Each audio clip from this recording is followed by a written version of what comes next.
Cuentos para niñas y niños felices, de Àlex Rovira y Francesc Miralles.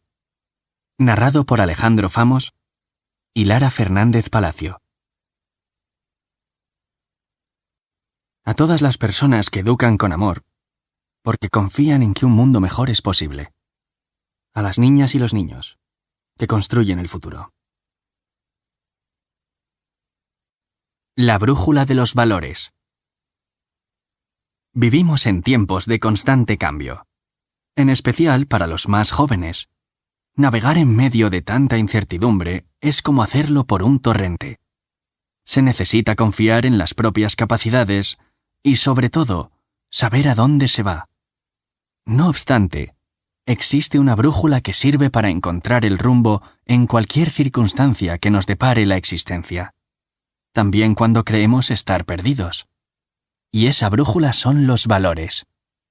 Con unos valores sólidos, resulta mucho más sencillo afrontar la adversidad, fijar prioridades y tomar las decisiones más oportunas en el vida, que siempre nos pone a prueba. Y además, es gracias a vivir con valores que creamos valor en los vínculos que tenemos con los demás y que damos valor a la vida. La bondad, la belleza, la justicia, la solidaridad, la ética nos ayudan, sin duda, a conformar una vida buena y bella, tanto para nosotros como para aquellos con los que nos relacionamos. Cuentos para niñas y niños felices, de Àlex Rovira y Francesc Miralles. Narrado por Alejandro Famos y Lara Fernández Palacio. A todas las personas que educan con amor, porque confían en que un mundo mejor es posible. A las niñas y los niños, que construyen el futuro. La brújula de los valores. Vivimos en tiempos de constante cambio, en especial para los más jóvenes.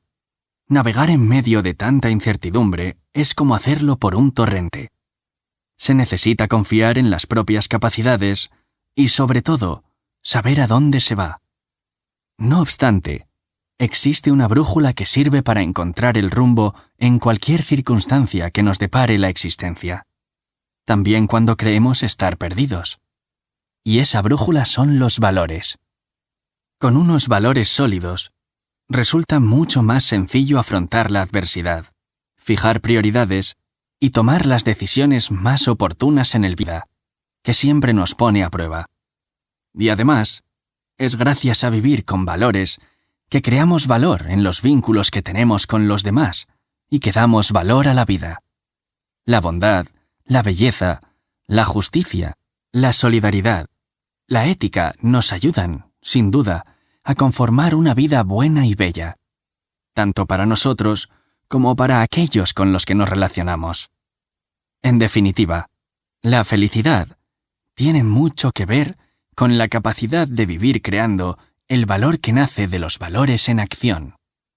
Sabiendo la importancia de nuestra misión, escribir este libro ha sido un gran reto para nosotros, sobre todo tras la entusiasta acogida de Cuentos para quererte mejor, que suma una decena de ediciones y se ha traducido a numerosos idiomas.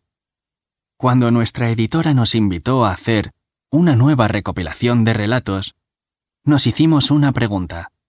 ¿Qué es lo más importante para una niña o un niño después de la autoestima? Los dos llegamos a la misma conclusión. Además de amarse a uno mismo, los valores hacen que no pierdas el norte en momentos de contratiempos y confusión, y a la vez son la clave que permite mejorar la vida propia y ajena, y posibilitan la aparición de una felicidad sólida y con sentido. En definitiva, unos valores sólidos son la clave para vivir mejor, ya que la calidad de nuestra vida depende de las constantes decisiones que tomamos para dar respuesta a los desafíos de nuestra existencia. El oficio de vivir es algo que nadie nos enseña y cuyo aprendizaje relegamos a los momentos difíciles. Solo entonces nos cuestionamos qué es lo que no ha funcionado y qué podríamos haber hecho mejor para resolver ese problema o para evitar un sufrimiento que muchas veces es innecesario. Por este motivo, creemos que tiene mucho sentido transmitir a los más jóvenes, aunque no solo a ellos, un conjunto de cuentos que les enseñen a vivir mejor. Y para ello, nada más adecuado que hacerlo a través del prisma de los valores. Los valores son guía y horizonte, y si los aplicamos, nos ayudan a disfrutar de la vida. El coraje, la responsabilidad, el propósito, la humildad, la confianza, la entrega, la cooperación, nos aportan sabiduría. Esta es la finalidad del audiolibro que estás escuchando, cuyo cometido es ser altamente útil e inspirador, no solo para nuestros hijos, sino también para nosotros como adultos. Al leer estas historias a nuestros pequeños, surgirá además la oportunidad de dialogar. Y es precisamente eso lo que pretendemos. Que estos relatos sirvan como inspiración para mirar la vida desde una perspectiva positiva, creativa y plena. Después de cada cuento, encontrarás una reflexión para que, en nuestro rol de educadores, podamos conversar con los niños y adolescentes sobre aquello que realmente merece la pena, sobre lo que le da valor a la existencia. Con esta misión, es un honor para nosotros tener la oportunidad de compartir estos cuentos contigo. Nos resultan muy inspiradores y nos han permitido mirar la vida con ojos renovados, para estar despiertos en ese torrente imprevisible donde navegamos día a día. Este es el propósito de nuestro libro. Deseamos que disfrutéis al escucharlo, tanto como hemos disfrutado nosotros escribiéndolo. Con todo nuestro cariño, Alex Rovira y Francesc Miralles. 1. Los dos viajeros. Al juzgar sin conocer, nos perdemos lo mejor de la vida. A las puertas de una rica ciudad, construida en medio del desierto, una sabia mujer daba la bienvenida a los visitantes. Permanecía allí largas horas durante el día, bajo una palmera que filtraba la luz del sol, y reflexionaba sobre la vida. Por eso, en aquel oasis de civilización la tenían por sabia. Una mañana, poco después del amanecer, llegó un caminante que afirmaba provenir de un país lejano. Tras atravesar centenares de kilómetros de arena, deseaba conocer las costumbres del lugar. Justo antes de cruzar las puertas, preguntó a la mujer: «Por favor, buena señora, ¿podría explicarme cómo son las personas que habitan en este lugar?» «Antes de darle mi parecer», respondió ella, «me gustaría saber cómo son las gentes de donde usted viene». «Ah», rezongó molesto. «Le diré que son gente perezosa, ignorante, me tomen todo, mentirosa, creída y ególatra. En fin, me fui de mi ciudad porque solo hay cretinos, y ahora busco un sitio mejor para quedarme». «Ajá. Pues, sintiéndolo mucho, me temo que en mi ciudad se encontrará un panorama similar». Desconcertado y apenado, el caminante le dijo entonces que prefería proseguir su camino y buscar un hogar mejor para él. Ni siquiera entró en la ciudad. Transcurrida la jornada, cuando el sol empezaba a esconderse y la sabia mujer estaba a punto de retirarse a casa, se presentó un viajero joven y risueño en la entrada a la Medina. Al ver a la mujer sentada bajo la palmera, aprovechó para saciar su curiosidad. «Buenas tardes, señora.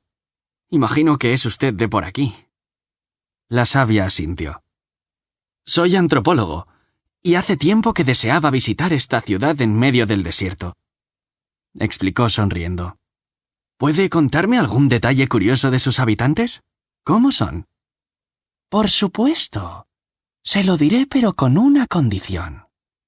Primero debe contarme usted cómo son los habitantes de su ciudad. ¿Acepta el trato?» Sin apenas pensarlo, el antropólogo viajero exclamó con entusiasmo: «Es gente estupenda. La mayoría son amables y les gusta compartir.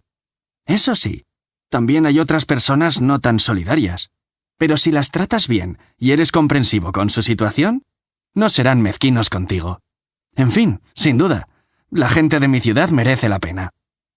Dicho eso, la mujer se puso en pie, levantando los brazos en gesto de bienvenida. Pasa a nuestra ciudad, querido visitante. En este lugar conocerás a tanta buena gente como en el sitio del que vienes. Eres bienvenido. Para pensar y crecer. Dime cómo eres y te diré lo que encontrarás. No solemos ver la realidad tal como es, sino como somos nosotros. Muchas veces no nos damos el tiempo suficiente para averiguar cómo es una persona que vemos por primera vez. Sencillamente, la fabricamos con nuestros prejuicios. Un prejuicio es un juicio previo por el cual condenamos aquello que tenemos delante sin llegar a conocerlo. Se cuenta que a Churchill le preguntaron qué opinaba de los franceses y dijo: «No lo sé. Son muchos y no los conozco a todos». Si crees saber cómo es alguien o algo, una persona, un país, una cultura, sin conocerlo verdaderamente jamás podrás descubrirlo. Este breve relato da justo en el clavo, porque cada viajero hallará en la ciudad lo que lleva en su interior. El pesimista encontrará negatividad, y el que tiene una mirada amable encontrará personas de esa misma calidad. Constantino Cavafis plantea una situación parecida en uno de sus mejores poemas.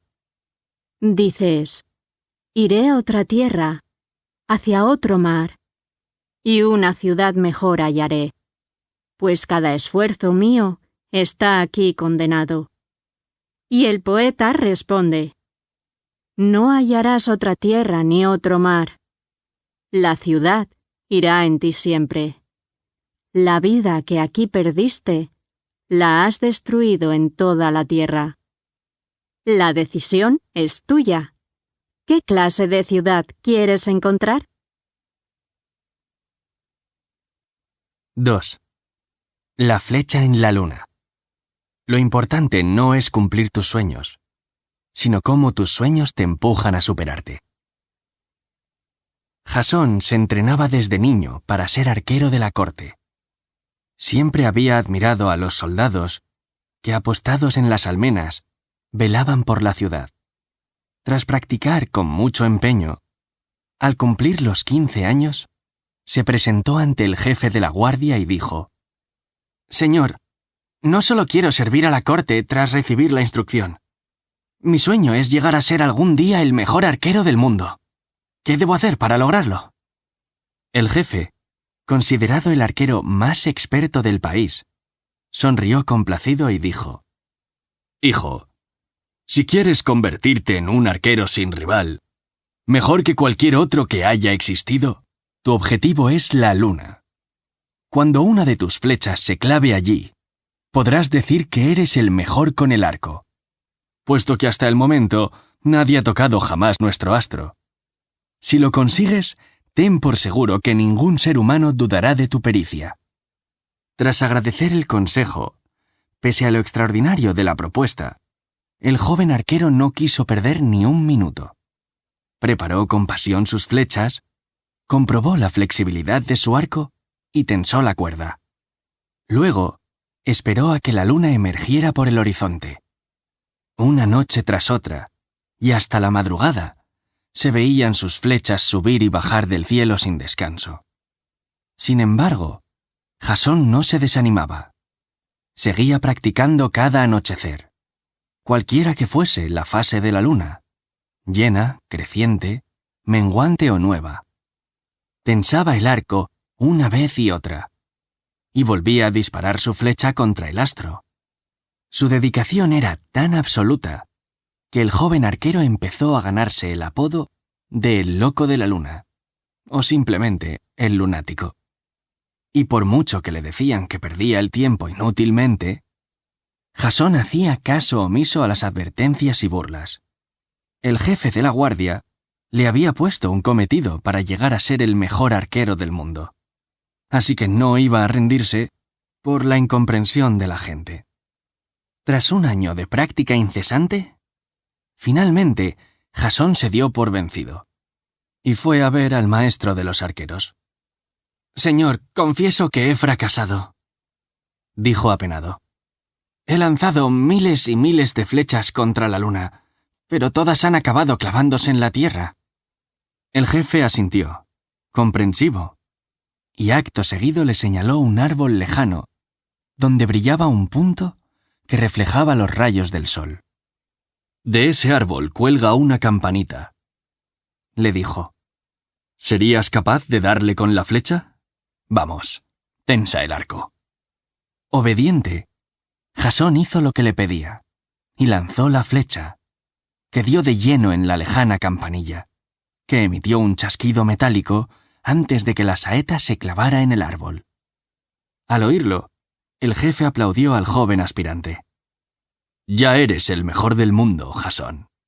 Nadie habría sido capaz de acertar en esa campanilla tan distante. Gracias a tu esfuerzo por alcanzar lo imposible, te has convertido en el mejor arquero posible». Para pensar y crecer. El cielo es el límite. Alejandro Jodorowsky, el creador de la psicomagia, relataba una versión parecida de esta fábula. Su sentido está claro. Jasón no cumplió su deseo de clavar su flecha en la luna, pero llegó a ser el mejor arquero gracias a la fuerza de su deseo. Este bello relato nos descubre valores tan fundamentales como el esfuerzo, la superación y la determinación, y todos ellos desembocan en el amor al trabajo bien hecho. Ninguna gran obra, ni ningún logro extraordinario se consiguen sin amor y entrega.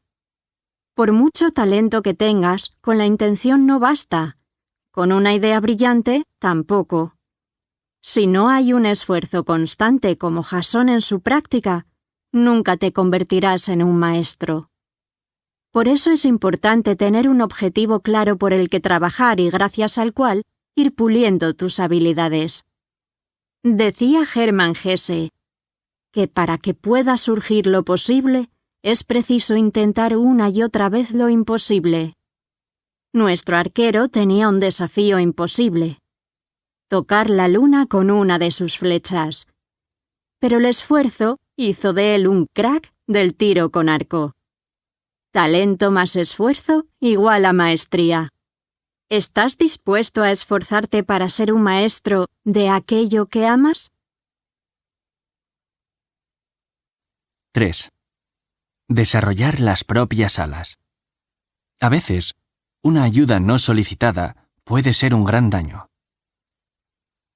En cierta ocasión, un joven herrero observó, en una rama de la morera que presidía su patio, la dura lucha de una mariposa por salir de su capullo. El gusano, ya convertido en mariposa, se veía a contraluz dentro de su nido de seda. Llevaba toda la mañana contorsionándose, para romper la tela que cuidadosamente había ido tejiendo para poderse transformar.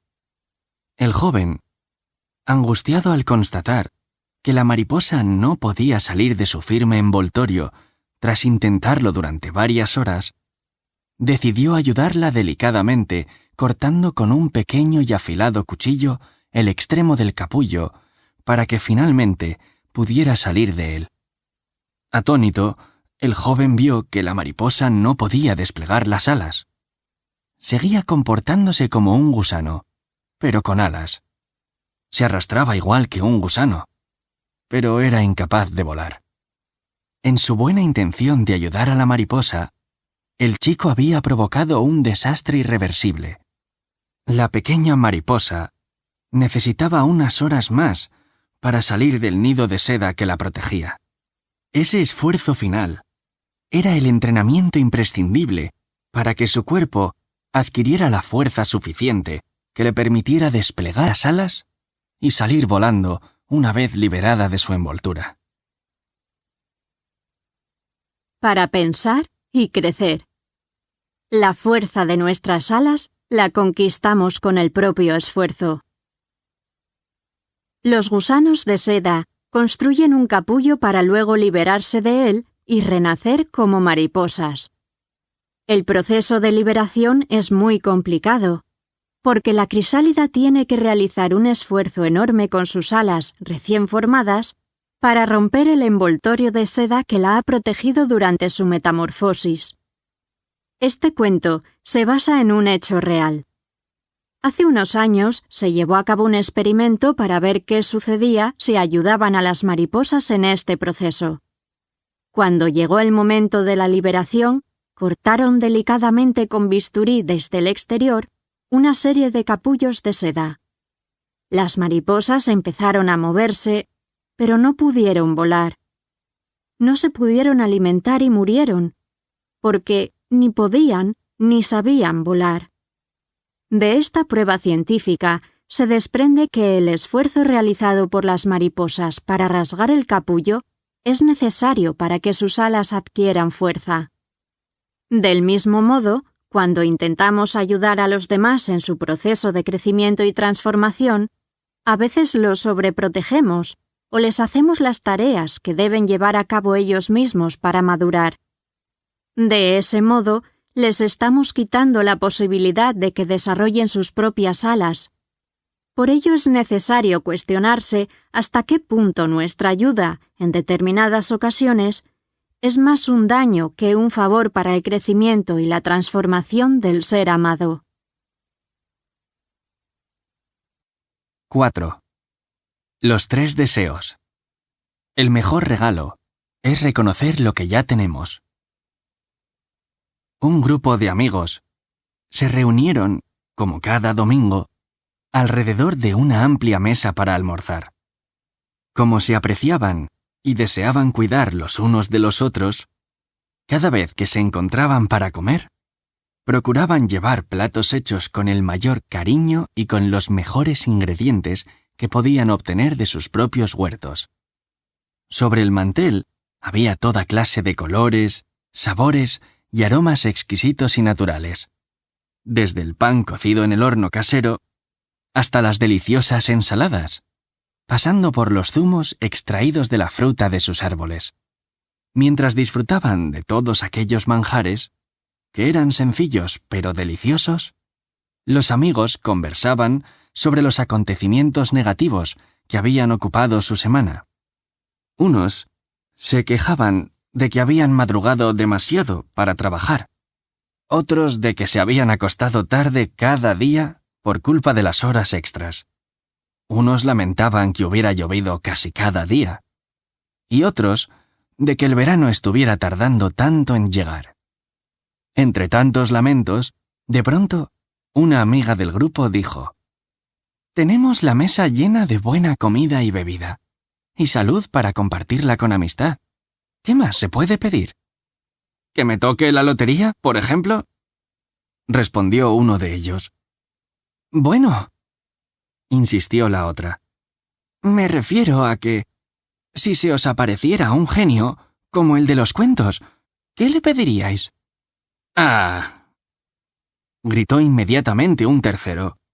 «De todo. Le pediría de todo».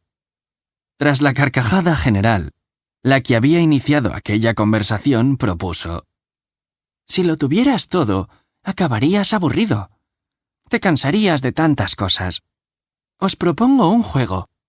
Imaginad que un genio os concede 3 deseos.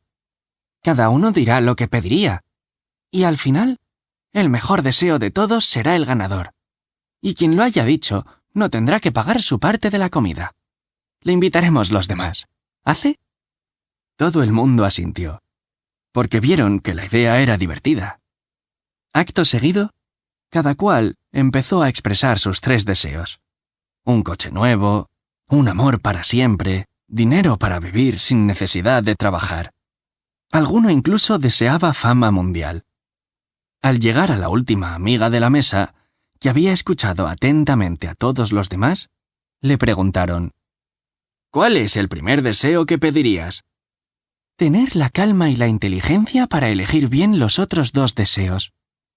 No necesitó decir nada más.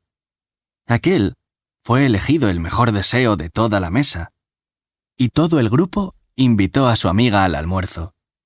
Aún así, al llegar a los postres, le pidieron que revelara cuáles serían aquellos 2 deseos que le faltaban. Tras pensarlo un rato, como si el genio le hubiera ya concedido el primer deseo, la chica respondió: «El segundo sería darme cuenta de que lo mejor de la vida ya lo tengo. El tercero, no olvidarme de eso ni un solo día». Para pensar y crecer. Gracias por tanto. La mayor alegría que podemos tener es darnos cuenta de lo maravilloso que es estar vivo, de nuestra suerte de tener cerca a las personas que amamos. Un lama contaba la historia de una aventurera cuyo deseo era viajar con su barca de vela hasta una isla desierta en los confines del mundo. Tras reunir el dinero necesario, finalmente logró hacerse a la mar, y tras meses de navegación llegó a los alrededores de aquel territorio indómito. Sin embargo, a falta de un par de millas para tocar tierra, la embarcación se hundió con toda su carga, y la navegante tuvo que nadar hasta la isla. Como nunca nadie pasaba por allí, sobrevivió sola y como bien pudo los años siguientes, y descubrió demasiado tarde qué era lo que le hacía feliz. La gente y las cosas que había dejado en casa sin darles importancia eran el verdadero paraíso. Había tenido que naufragar en los confines del mundo para darse cuenta. Es de bien nacido ser agradecido, dice un popular dicho cargado de sabiduría. Te propongo que hagas este ejercicio. Imagina que acabas en una isla desierta, o que te encierran en una cárcel de un lejano país sin saber cuándo recobrarás la libertad. ¿Qué cosas cotidianas de tu vida, qué familiares y amigos echarías de menos? Sin duda, allí se encuentra tu paraíso. Puedes disfrutarlo ahora. 5. El conocimiento más valioso. La mayor aventura es descubrir quiénes somos. Hace cientos de años, un maestro estaba sentado con sus 5 alumnos en un claro del bosque. El maestro era un joven sabio que había viajado por Oriente y Occidente, y se decía que había aprendido los misterios de las personas. Había estudiado el origen del amor y el odio, de la envidia y la admiración, del miedo y las buenas acciones, del enfado y la comprensión. Ese día, el sol era tibio y el bosque los arropaba con su calma y su verdor. El maestro pidió a sus discípulos que cada uno pensara una pregunta importante, y les dijo que intentaría responderla. Tras unos minutos de reflexión y silencio, el más veterano preguntó: «Maestro, ¿qué es para usted la maldad?». Los demás abrieron los ojos y escucharon con mucho interés. «Cualquier cosa que no necesitamos puede ser mala y hacernos daño», dijo el maestro. «Si no necesitamos comer y nos atracamos, nos acabará doliendo la barriga. Como decía un médico griego, el veneno está en la dosis». Un segundo discípulo decidió entonces preguntar: «¿Y cuál es para usted el conocimiento más valioso que podemos adquirir?». El maestro miró con sus ojos pequeños y vivarachos a los jóvenes discípulos que lo rodeaban y preguntó: «¿Quién de vosotros se atreve a contestar a esta pregunta?». Tras unos instantes de duda, el que llevaba más tiempo en el grupo, y que era muy buen estudiante, dijo: «Considero que lo más importante es el conocimiento de todos los libros. Quien pudiera aprender de memoria todo lo que contienen sería la persona más sabia del mundo». «Siento rebatirte», intervino otro discípulo al que le encantaba la naturaleza. «Pero el conocimiento más valioso que podemos adquirir es el que nos brinda la naturaleza. observar los prados y montañas, las flores y los árboles, los ríos y los mares. Quien conoce la tierra y sabe ver en ella toda la sabiduría que nos ofrece, tiene el conocimiento más importante. No estoy de acuerdo, saltó otro de los alumnos, que se pasaban muchas horas cada noche mirando por un telescopio. Es más vital el conocimiento de los cielos, entender la trayectoria de los planetas, las estrellas y las galaxias, puesto que somos parte del universo. La disparidad de opiniones hizo que aquella tranquila lección se convirtiera en un encendido debate en el que nadie daba su brazo a torcer, hasta que el maestro, tras contemplarlos a todos con expresión bondadosa, levantó la mano para hablarles. Todas las disciplinas que comentáis son buenas y valiosas, y pueden sernos útiles en la vida. Pero hay otro conocimiento superior a cualquier otro y más necesario que todos los que habéis mencionado. Saber qué es lo realmente necesario para vivir. Porque vivir es muy sencillo, pero los humanos lo complicamos tanto como queremos. Si deseáis ser verdaderamente sabios, empezad por esta simple pregunta. ¿Qué necesito realmente para vivir? Para pensar y crecer. Lo que de verdad importa. A menudo nos complicamos la vida comprando cosas que en realidad no necesitamos, solo para impresionar a los demás. Nos rodeamos de objetos que llenan armarios, habitaciones y trasteros, y saturamos el mundo de plásticos, cajas y envoltorios que contaminan la madre tierra que nos acoge. ¿Qué necesitamos en realidad para vivir?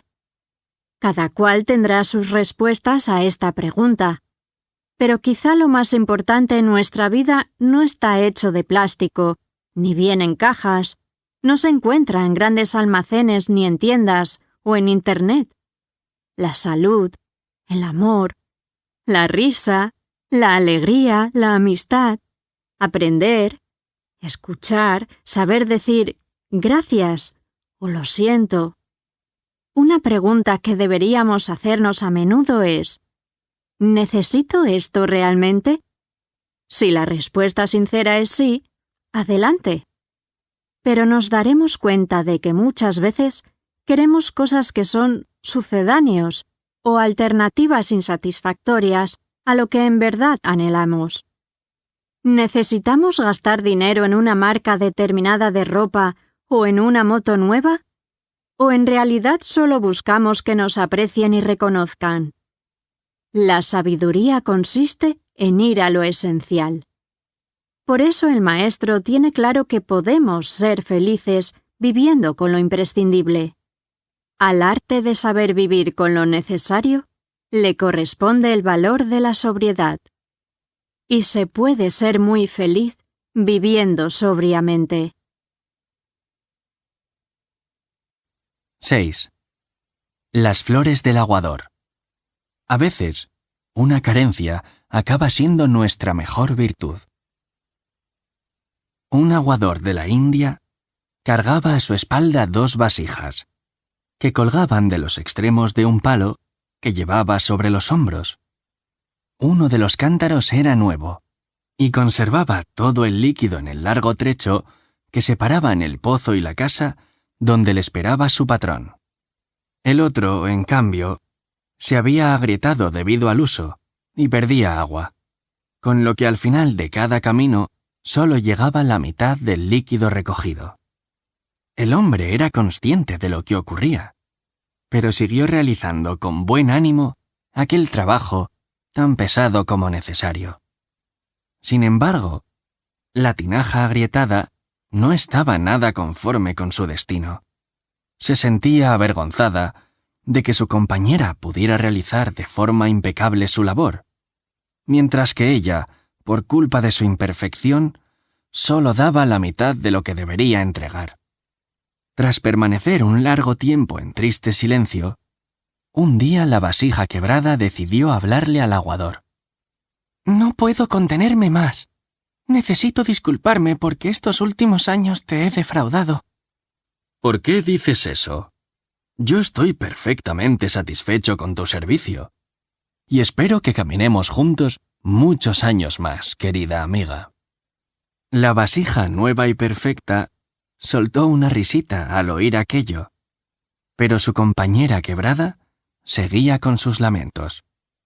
Sé que quieres hacerme sentir bien, aguador, pero soy consciente de que a causa de mis grietas cada vez entregas la mitad de la carga, con lo cual solo te dan la mitad del pago que podrías obtener.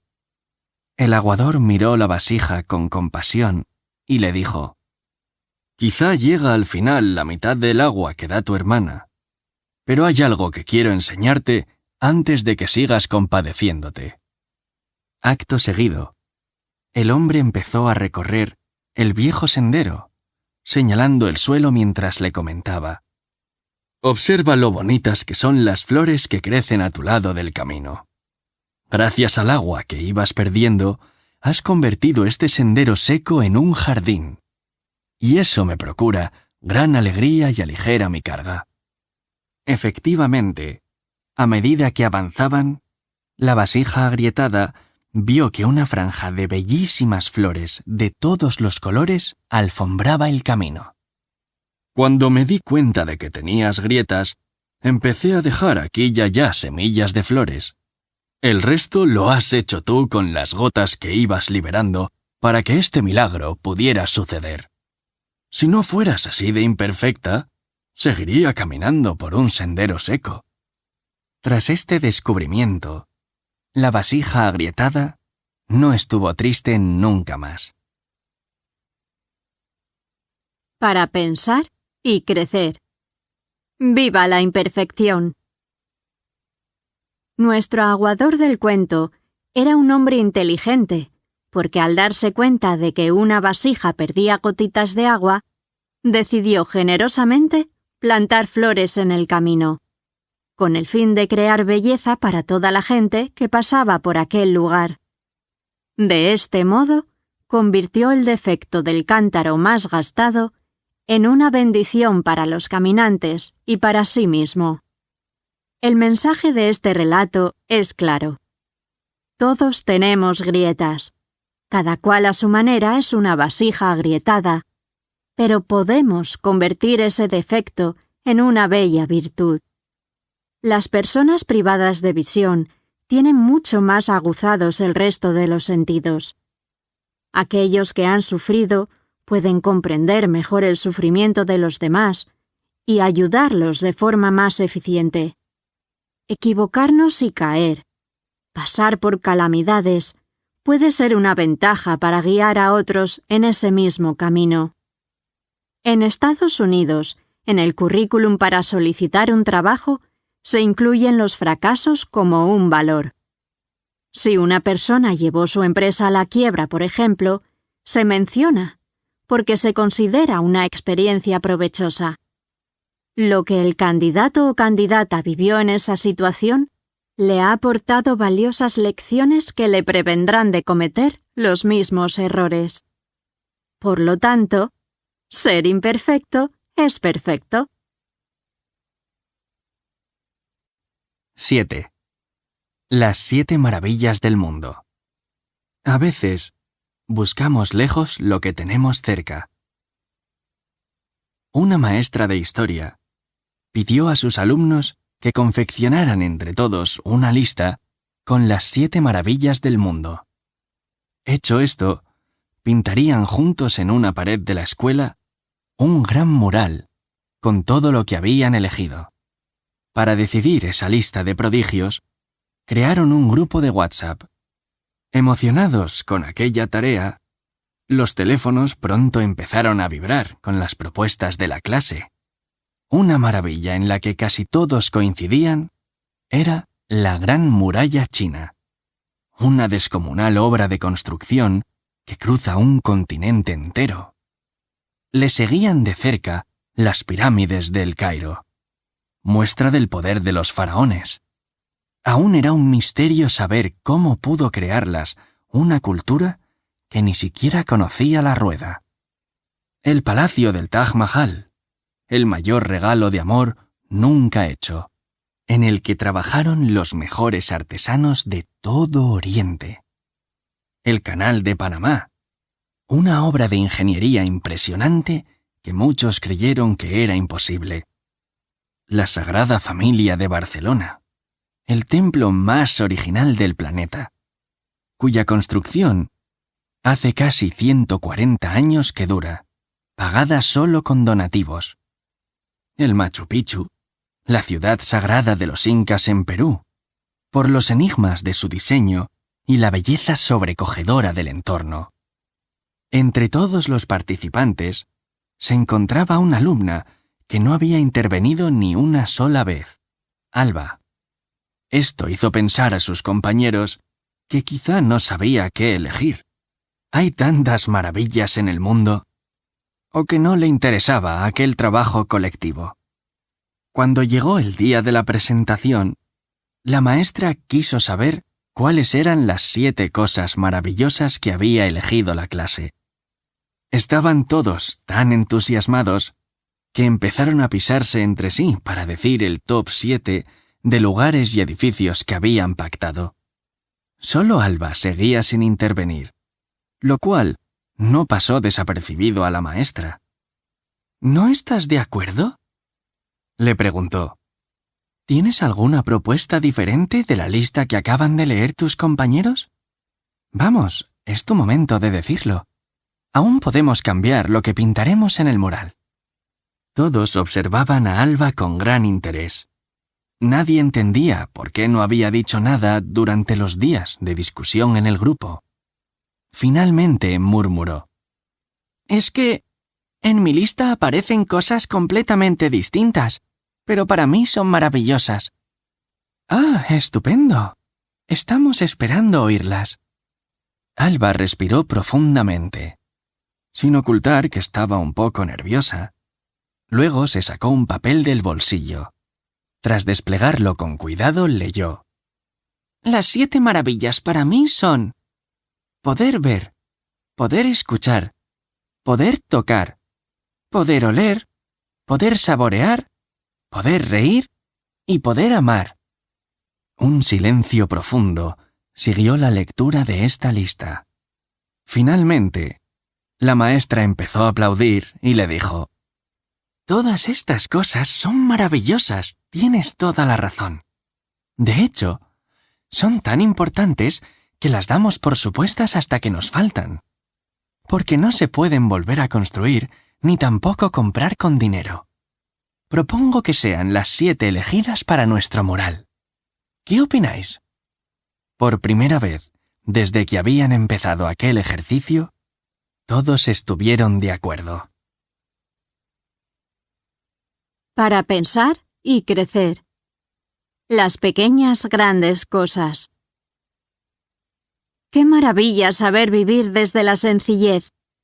Darnos cuenta de que hay cosas esenciales que no tienen precio, pero cuyo valor es infinito. Por ejemplo, el aire, que nos da la vida y sin el cual enfermaríamos y moriríamos. Para disfrutar de las pequeñas grandes cosas, hay que vivir con los ojos abiertos, saber escuchar, aspirar el aroma de la naturaleza, degustar los platos que nos dan sustento, tocarnos y abrazarnos más.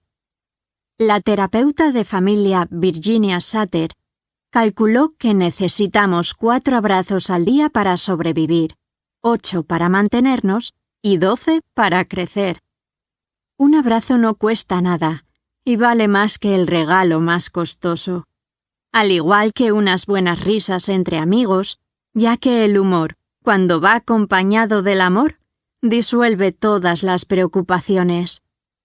¿Te has parado a pensar en el valor inmenso que tiene la compañía de aquellas amigas y amigos que realmente quieres?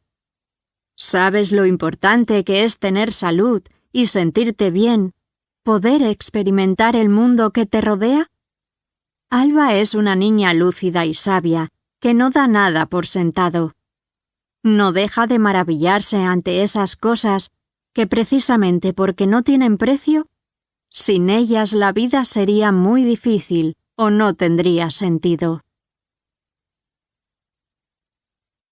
8. ¿Somos ricos o pobres? Menos tener y más ser. La familia de Marta vivía en la gran ciudad, en una de esas metrópolis donde nadie parece dormir. Las calles eran un constante bullicio, y las tiendas abrían 24 horas al día. En su bloque de apartamentos, un centenar de vecinos se cruzaban a diario en los 4 ascensores, pero ni Marta ni su hermana Paula sabían cómo se llamaban. Marta siempre había sido más tímida y sencilla que su hermana. Le gustaba leer en casa, con su gato en el regazo, y ver documentales sobre la naturaleza. Paula era más presumida y materialista. Siempre que salían con sus padres de paseo, se empeñaba en que le compraran una camiseta o un juego nuevo. Un miércoles, su padre anunció que irían a pasar el fin de semana al campo, con la familia de un compañero de trabajo. Paula y Marta no cabían en sí de ilusión. Las dos tenían ganas de vivir una pequeña aventura. El viernes, partieron hacia la aldea entre las montañas, donde los acogería la familia del amigo de su padre. Al llegar, se encontraron con que se trataba de una humilde familia de campesinos, alojada en una casa modesta pero muy agradable. Allí pasaron todo el fin de semana y les dispensaron una cálida despedida cuando volvieron a la ciudad el domingo por la tarde. En el trayecto de vuelta, los padres preguntaron a las chicas qué les habían parecido esos días con sus nuevos amigos. ¿Entonces lo habéis pasado bien?, les preguntó la madre, rompiendo el silencio y mirando al padre de reojo. Paula respondió con un tímido «Bueno, sí», mientras que Marta, pensativa y con la mirada puesta en el paisaje, se explayó en su respuesta. «Me ha encantado este fin de semana». «¿De verdad?», celebró el padre. «¿Y eso por qué?».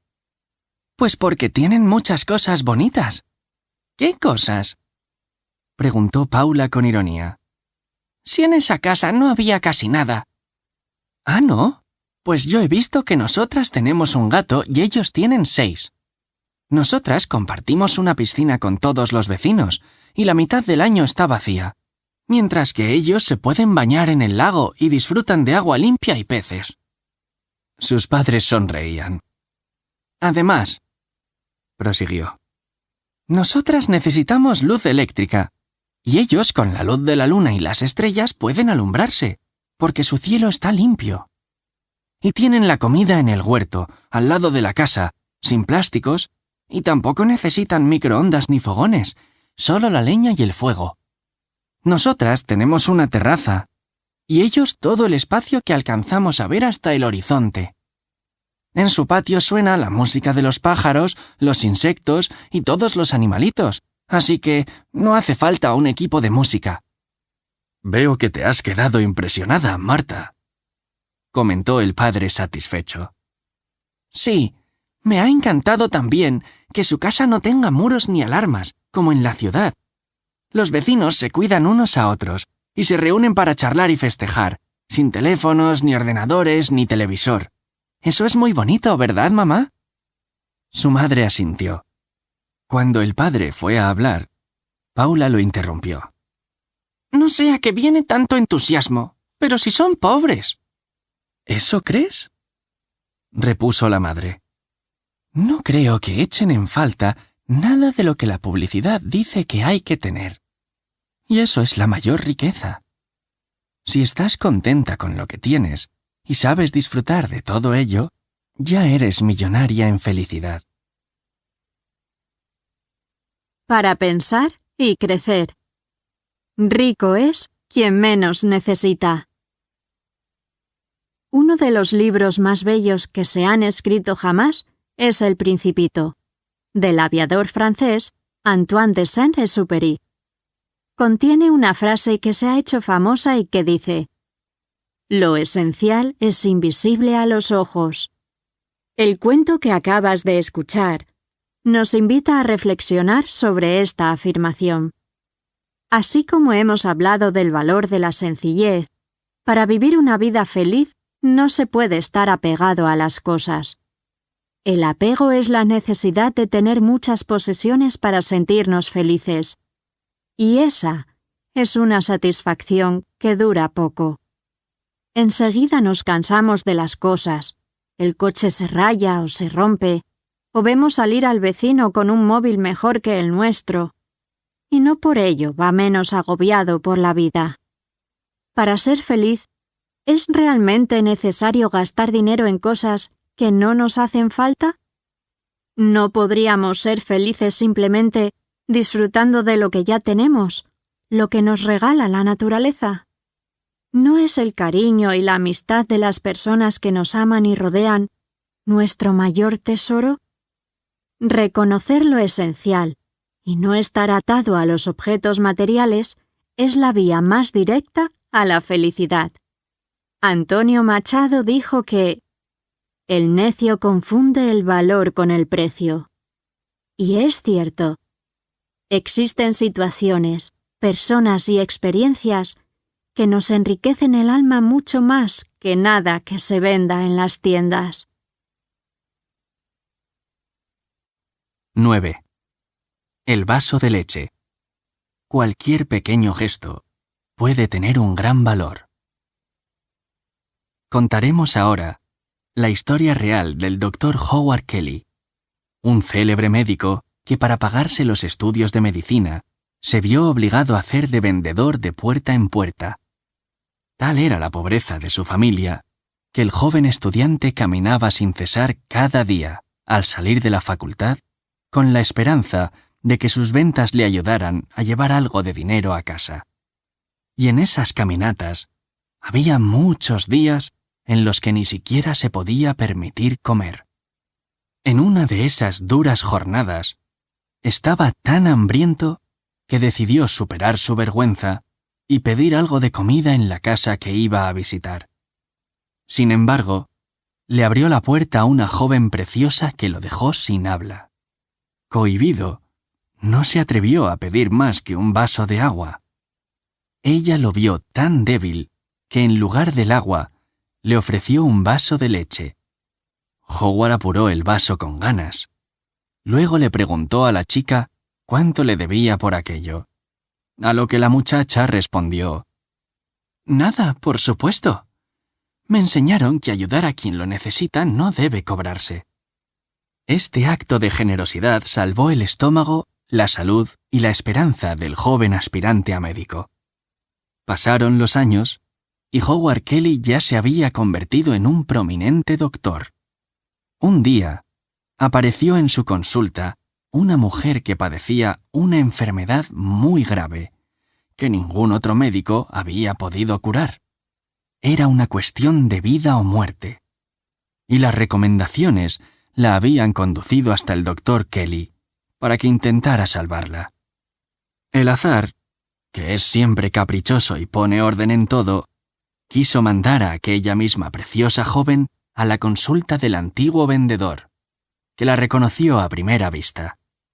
Sin embargo, la chica no lo conoció a él. El famélico estudiante era ahora un hombre hecho y derecho que empezaba a peinar canas. Tras un largo tratamiento, Howard consiguió salvarle la vida a la mujer. Feliz, le dio el alta y la mandó a casa. Cuando la paciente recibió una carta del hospital, se puso a temblar. Aquel largo y costoso tratamiento supondría una hipoteca para toda la vida. Sin embargo, al abrir el sobre, no pudo evitar ponerse a llorar.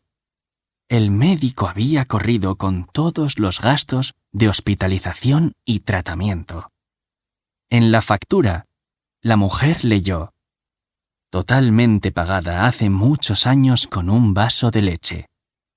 Firmado, Dr. Kelly. Para pensar y crecer. Multiplicar la alegría.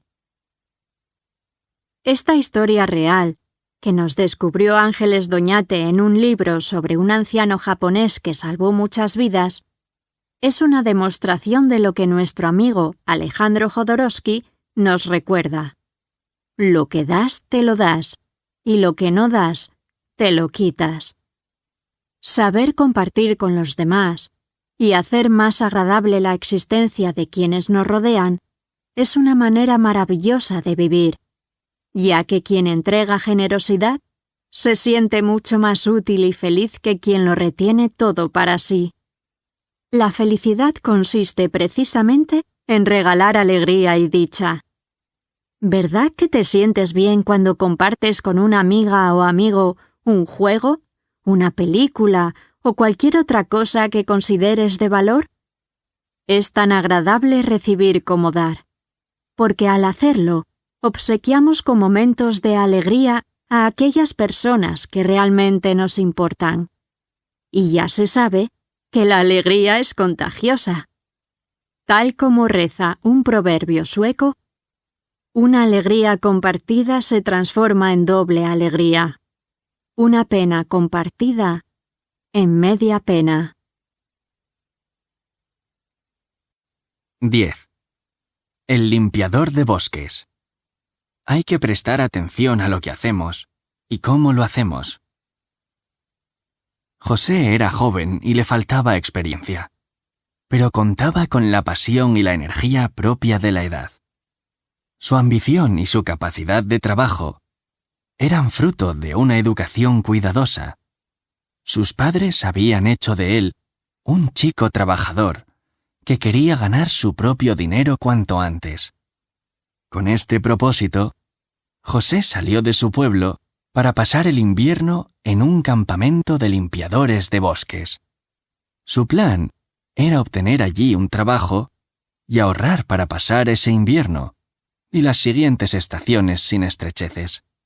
Cuando el jefe del campamento vio llegar a aquel joven fuerte y enérgico, decidió darle trabajo inmediatamente.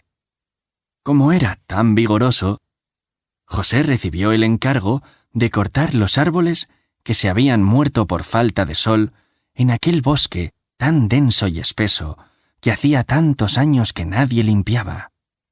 También debía cortar las ramas altas, grandes y viejas, que impedían que la luz llegara al suelo. Un bosque necesita no solo un suelo limpio de malas hierbas y árboles sin vida, sino también que se quiten las ramas viejas que tapan la claridad que llega del cielo. De este modo, al cortar árboles muertos y ramas viejas y secas, obtendrían mucha leña y el bosque volvería a estar sano, lleno de aire, luz y vigor. Por eso, durante su primer día, no se tomó ni un respiro, y taló todos los árboles muertos que encontró y todas las grandes ramas viejas y secas que nadie había cortado nunca.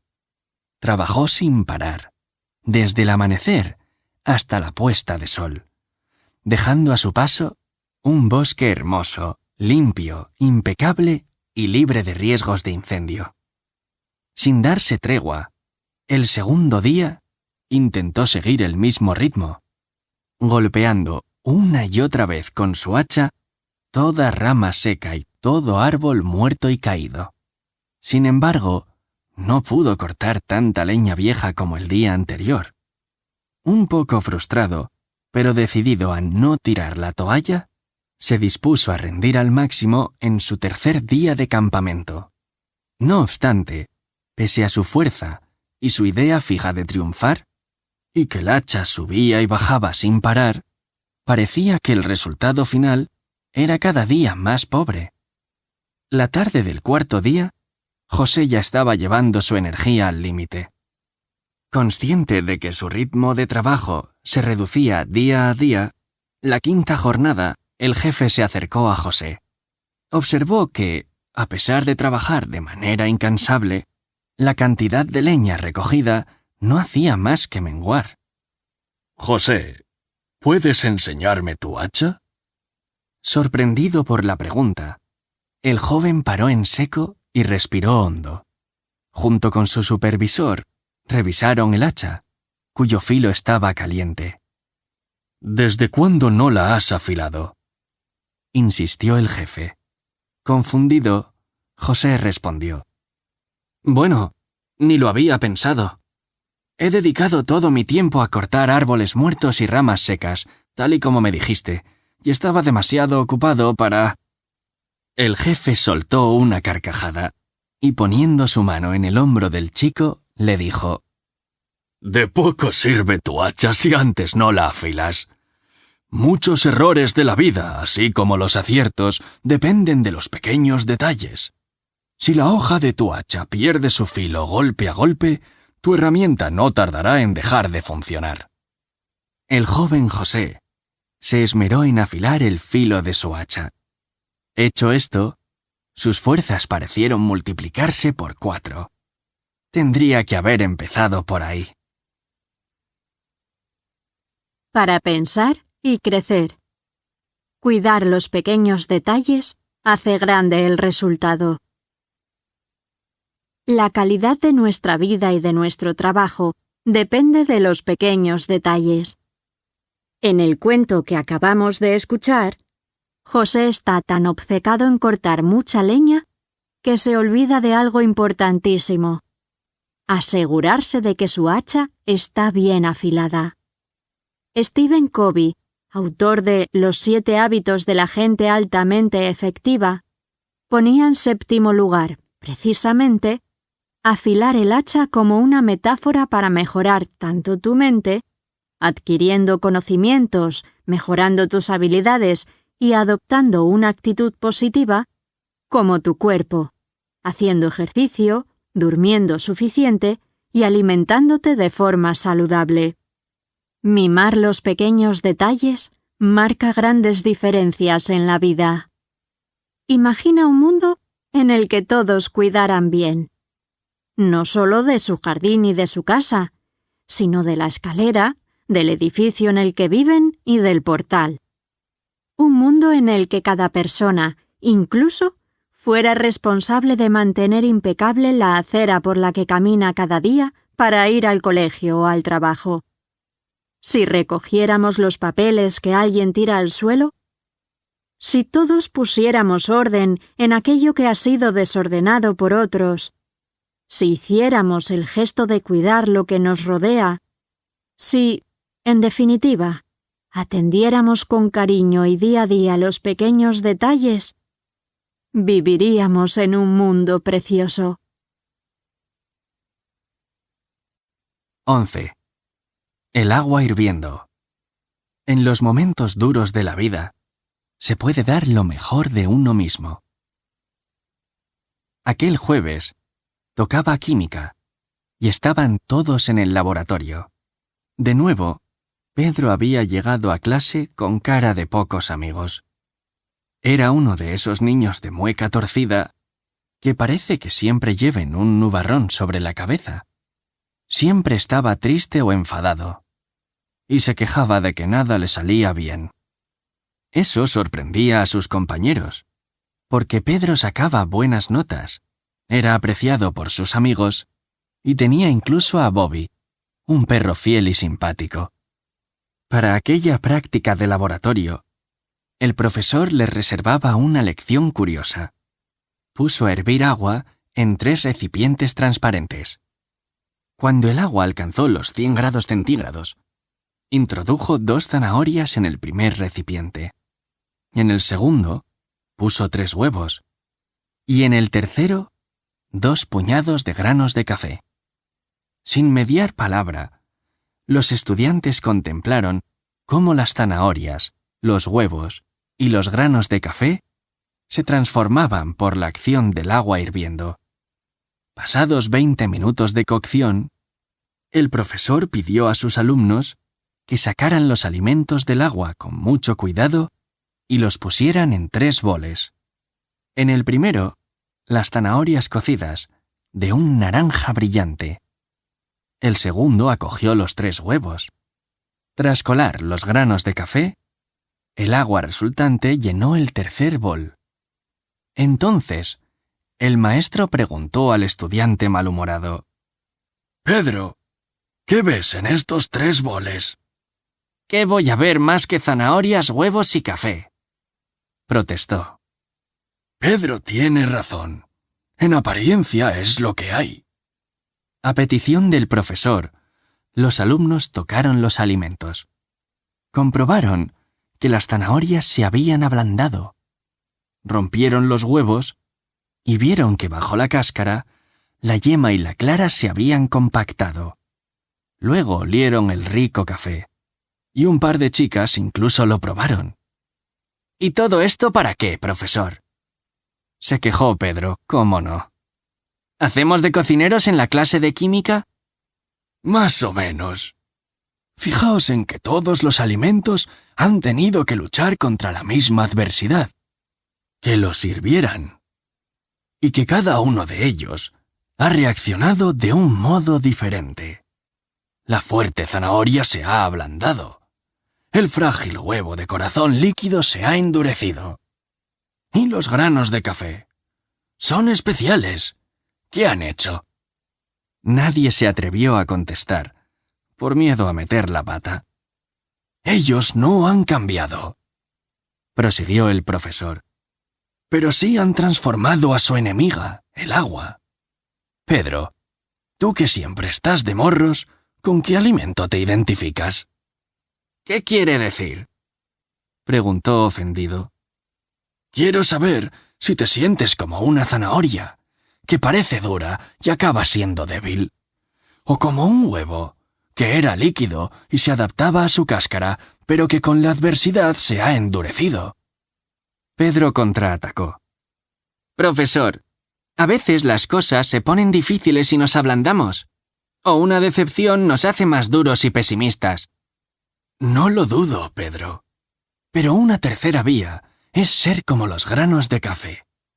Modifican el elemento que les produce dolor y los amenaza, el agua, e incluso en el punto de mayor sufrimiento, la ebullición, le dan al agua su mejor sabor y aroma. Cuando la situación se complica, entregan lo mejor de sí mismos y contagian su positividad al entorno. Así es la vida, chicos y chicas. Cuando aparezcan los problemas, podéis elegir entre ser zanahoria, huevo o café. ¿Qué preferís? Para pensar y crecer. La clave de la resiliencia. Quizá la palabra resiliencia te suene rara o nunca la hayas oído, pero es muy importante. El autor que la popularizó se llama Boris Cyrulnik, un neurólogo que tuvo una infancia desdichada y que desde hace tiempo ayuda a mucha gente a mejorar su vida. Cyrulnik estuvo preso en un campo de exterminio nazi. Allí vivió de cerca el sufrimiento y la muerte, algo que lo llevó a ser una persona con una gran fortaleza para seguir adelante y para dedicar su vida a los demás. La resiliencia es la capacidad que tenemos los seres humanos de levantarnos después de haber caído. Y no solo físicamente, sino también cuando sufrimos emocionalmente. Es la capacidad que tenemos de superar las adversidades y elegir cómo queremos vivir. En nuestro cuento, el profesor invita a Pedro a que observe el comportamiento de los granos de café, que a pesar de ser escaldados, ofrecen su mejor aroma y sabor. Si te fijas en las personas que han cambiado la historia de la humanidad, te darás cuenta de que no se ablandaron ni se endurecieron como la zanahoria o el huevo. Se comportaron como los granos de café, que dan lo mejor de sí cuando las cosas se complican. Eran personas con una enorme resiliencia. He aquí el porqué de su éxito. En lugar de rendirse, decidieron seguir adelante y dieron lo mejor de sí mismas. 12. Rectificar es de sabios. Cada día podemos renacer y cambiar para mejor. Como cada sábado, Jorge y su grupo de amigos disfrutaban mucho de sus paseos por el monte, cerca de la pequeña ciudad en la que vivían. Pero ese día se añadió al grupo Max, el primo de Jorge, que tenía fama de ser bastante gamberro. Max, además, mostraba una actitud extraña hacia Jorge, al que sus amigos apreciaban mucho porque era un gran tipo, siempre dispuesto a ayudar a todos en lo que necesitaran. Max no podía soportar el cariño que Jorge despertaba en los miembros de su pandilla. Unos celos enfermizos le impulsaban a perjudicarle, hasta el punto de gastarle una broma muy pesada. Ese día de paseo, Max quiso romper la tranquilidad, y de paso, la crisma de Jorge. Le arrojó una gran piña desde lo alto de un enorme y altísimo pino, al que trepó y tras el cual se escondió antes de que el resto de la pandilla pasara por debajo de él. Por fortuna, la piña ni rozó a Jorge, pero sí le dio un buen susto al aterrizar justo a su lado. Mostrando una gran tranquilidad, Jorge prosiguió su camino como si nada hubiera sucedido, aunque sabía perfectamente quién había lanzado la piña y con qué intención. Además, susurró a todos sus amigos que hicieran como si nada, que no miraran hacia arriba, que pasaran completamente de Max, quien los observaba atentamente desde lo alto del pino.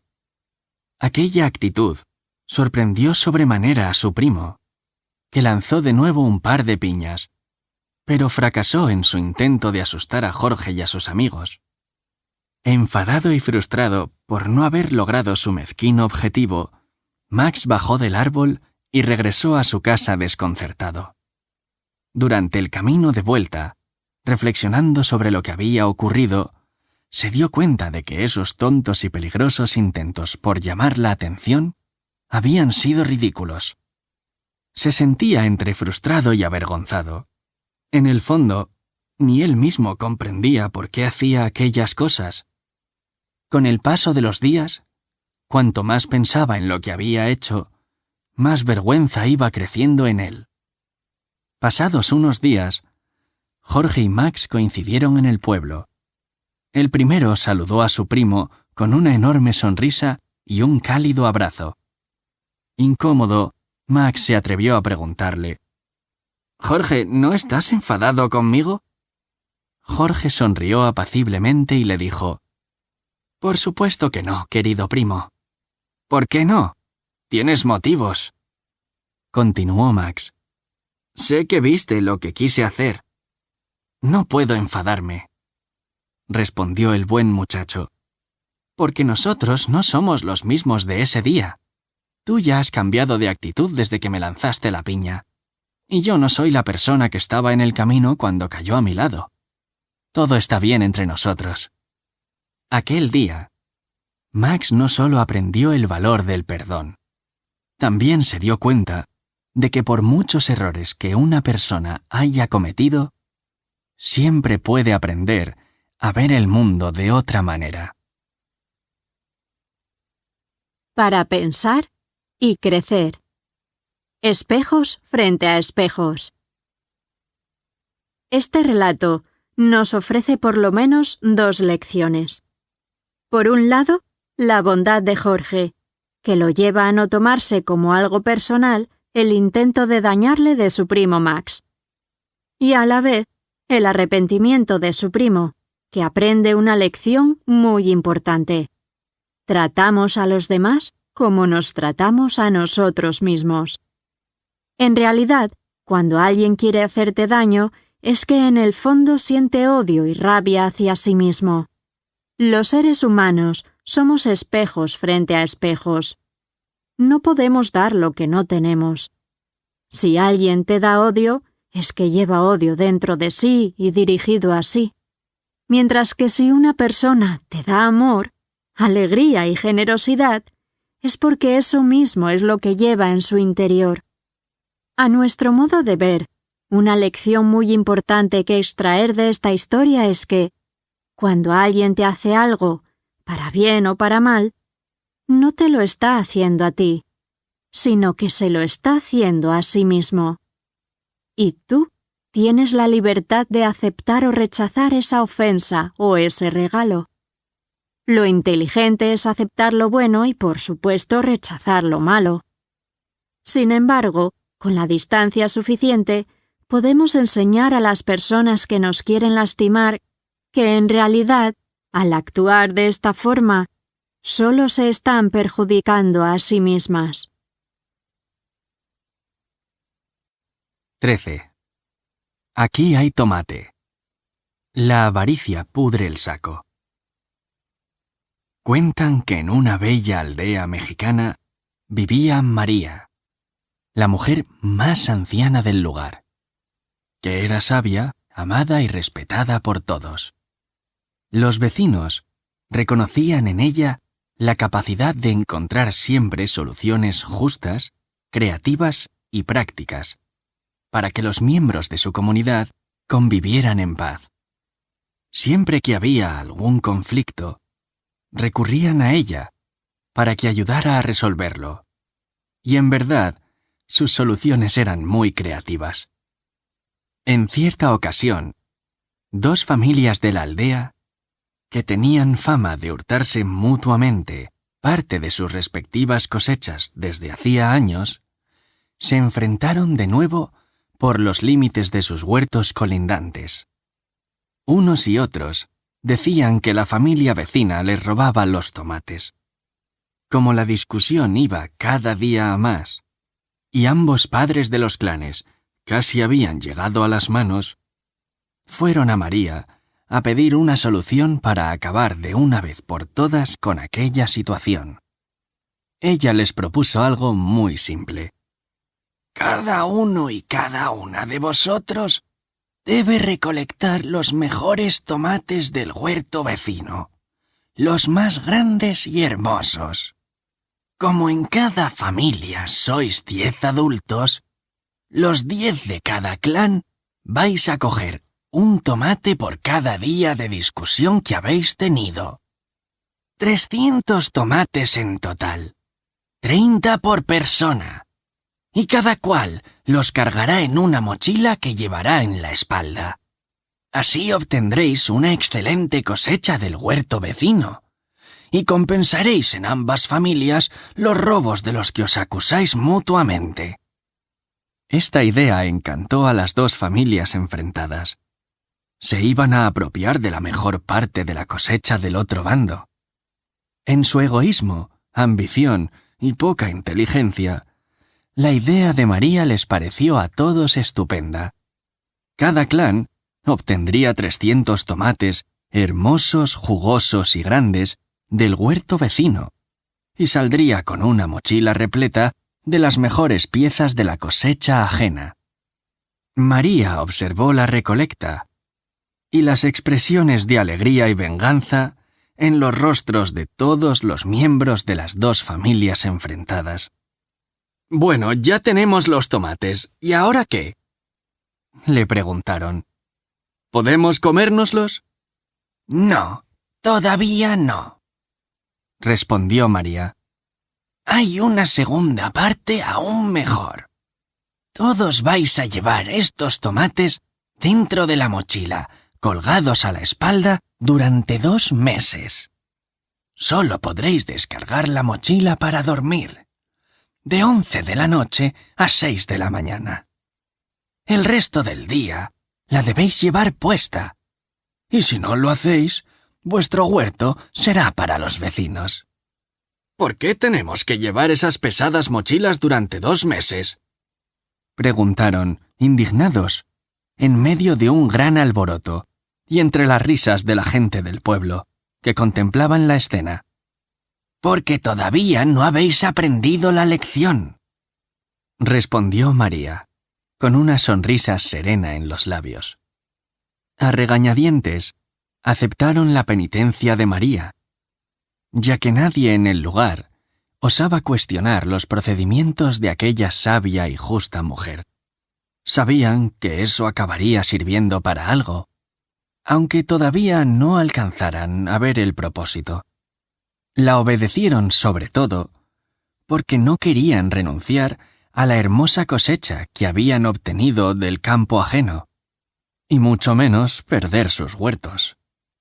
Sucedió que, antes de acabar la primera semana, los tomates comenzaron a fermentar y a pudrirse dentro de las mochilas, expuestas al calor y al sol. Su hedor se hacía insoportable y se olía cada día más lejos. Las moscas revoloteaban sin parar alrededor de los sacos y el peso era una carga excesiva durante toda la mañana y la tarde. Pasadas 2 semanas, llegó un momento en que todos, unos y otros, hablaron entre ellos y fueron a María a pedirle que les sacara de encima lo que consideraban una penitencia excesiva. «Lo hemos entendido, sabia y respetada María. Ha sido una estupidez por nuestra parte. Quizá lo más inteligente sería compartir nuestra cosecha, ya que todos amamos nuestros huertos y los cuidamos igual de bien. Además, si somos sinceros, ambas familias sabemos perfectamente dónde comienza el huerto de unos y acaba el de los otros». Reconocieron los jefes de los clanes, cabizbajos y avergonzados. «¿Veis lo que sucede?», dijo María. «Necesitáis sacaros de encima el peso putrefacto de vuestra codicia, vanidad, egoísmo y rencor. Ahora devolved los tomates a sus huertos de origen, y una vez allí, extraed y preparad sus semillas para plantarlas en la próxima siembra. Preparadlas con tanto amor, como si fueran de vuestra propia cosecha, para vuestros propios hijos y nietos. En adelante, dejad de perder el tiempo con discusiones egoístas, y mirad siempre de poneros en el lugar del otro, para que de este modo nadie pierda y todos ganéis». Para pensar y crecer. Ligeros de equipaje. La codicia desmesurada es una forma de ceguera emocional y psicológica. Querer tenerlo todo y acaparar cada vez más hace que nos olvidemos de lo bueno que ya tenemos y convierte al posible amigo y cómplice en un enemigo al que hay que destruir. Es en esa codicia donde nace el odio, el abuso de confianza y, en definitiva, la ruptura de los límites de la sana convivencia. Gandhi lo expresó muy bien.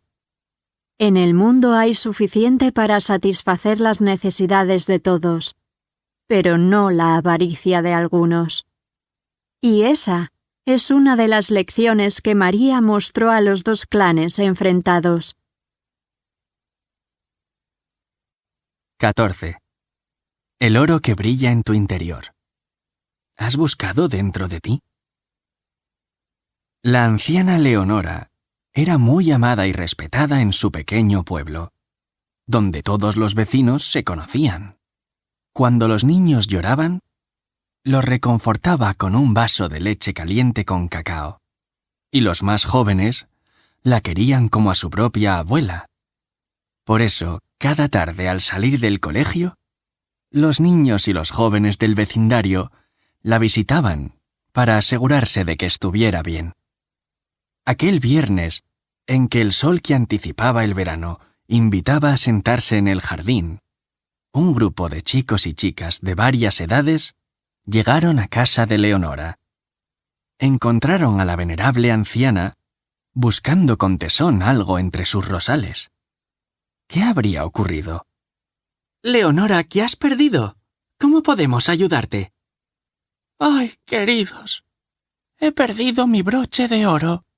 Me siento tan triste». De inmediato, todos se pusieron a buscar el broche. Pero el jardín de Leonora era uno de los más grandes del pueblo, y además, encontrar algo entre las espinas de los rosales resultaba una tarea complicada y peligrosa para los más pequeños. Por este motivo, un joven del grupo señaló: «Abuela Leonora, sería conveniente que nos dijeras por dónde crees que perdiste el broche». De esa manera podremos organizarnos mejor y buscar en una parte concreta de tu jardín. Sí, y hay que pensar que se hará de noche pronto, añadió otra joven. Tenéis razón, chicos. Conviene centrarse. Y señaló su casa, antes de añadir. El broche se me cayó dentro de casa. El grupo de jóvenes miraron pasmados a la anciana, pensando que sin duda estaba confundida por la edad. ¿Y por qué buscamos en el jardín?, dijo un niño. En el jardín hay luz, pero dentro no. Pero no encontraremos nada si no se ha perdido aquí. ¿Por qué no enciendes la luz y buscamos dentro de casa? Mis niños, tan listos para unas cosas y tan poco imaginativos para otras. Lo que yo buscaba es el auténtico oro. ¿El auténtico oro?, repitió un niño sin entender. El oro que yo buscaba no es un broche, sino vuestra alegría. Con este juego solo he querido demostraros algo. Todos la miraron expectantes, esperando a que la anciana explicara el sentido de todo aquello. Si buscáis el oro de la felicidad donde os dicen, donde se supone que debe estar, nunca lo encontraréis, porque no está fuera, sino dentro. Es ahí donde tenéis que buscar. ¿A qué te refieres con dentro, abuela? Todos la rodearon para escucharla con atención. Leonora acercó la mano al corazón de la chica que le había hecho la pregunta y exclamó: «Aquí. La felicidad no se encuentra a vuestro alrededor, afuera, sino en vuestro interior. No se puede comprar en ninguna tienda ni te la puede dar nadie. El auténtico oro de la felicidad no depende de si las circunstancias cambian o de si las personas nos tratan de una forma u otra. Para encontrar su brillo, solo debéis mirar dentro de vuestro corazón». Para pensar y crecer. Una mina dentro de ti mismo. Muchas personas se pasan la vida buscando la felicidad, mientras que otras se dedican a crearla para los demás. La alegría y la dicha auténticas surgen cuando hacemos felices a quienes más lo necesitan. Ese es el verdadero tesoro. La capacidad de endulzar la vida de aquellos que amamos. Al hacerlo, nos sentimos útiles y valoramos más nuestra vida. Te propongo un breve ejercicio. Dedica unos minutos a pensar en los momentos en los que te has sentido feliz.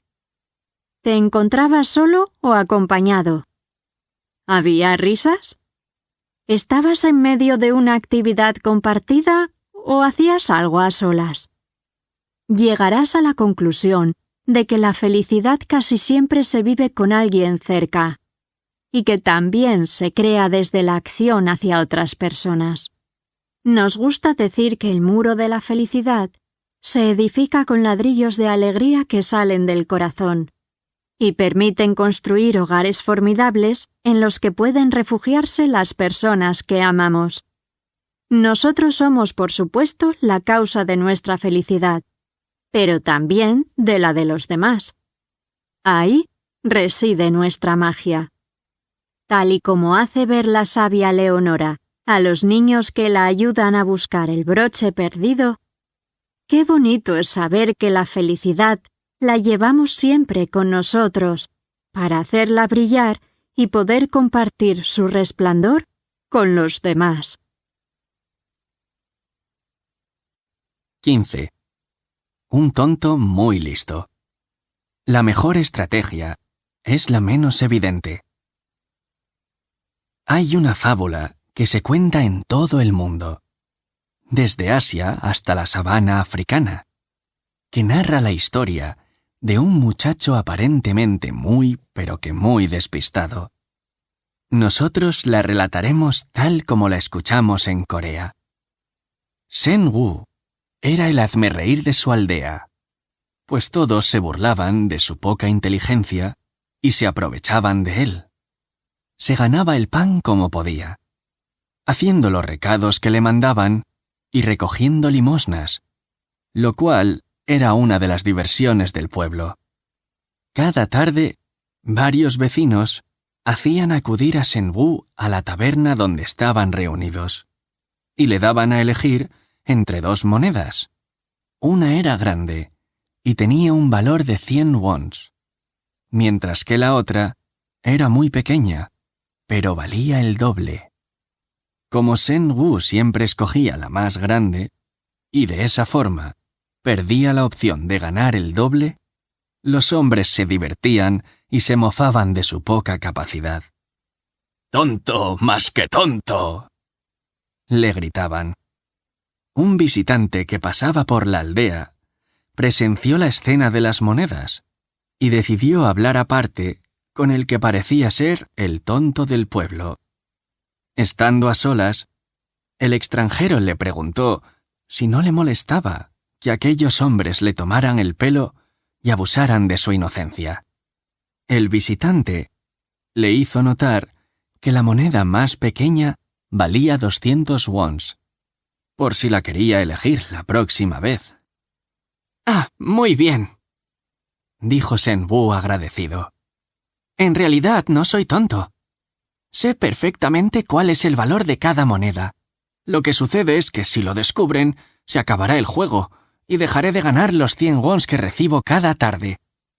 El extranjero soltó una sonora carcajada, pensando en quiénes eran realmente más tontos en aquel pueblo. Shen Wu rió y admitió: «Quien parece bobo quizás sea el más listo del lugar. Si tuviera demasiada ambición, sí que sería poco inteligente, porque acabaría con mi fuente de ingresos. Así que dejo que crean que me toman el pelo cuando en realidad es al revés». El visitante se maravilló ante las tretas de Shen Wu y se marchó del poblado, habiendo aprendido una bonita lección.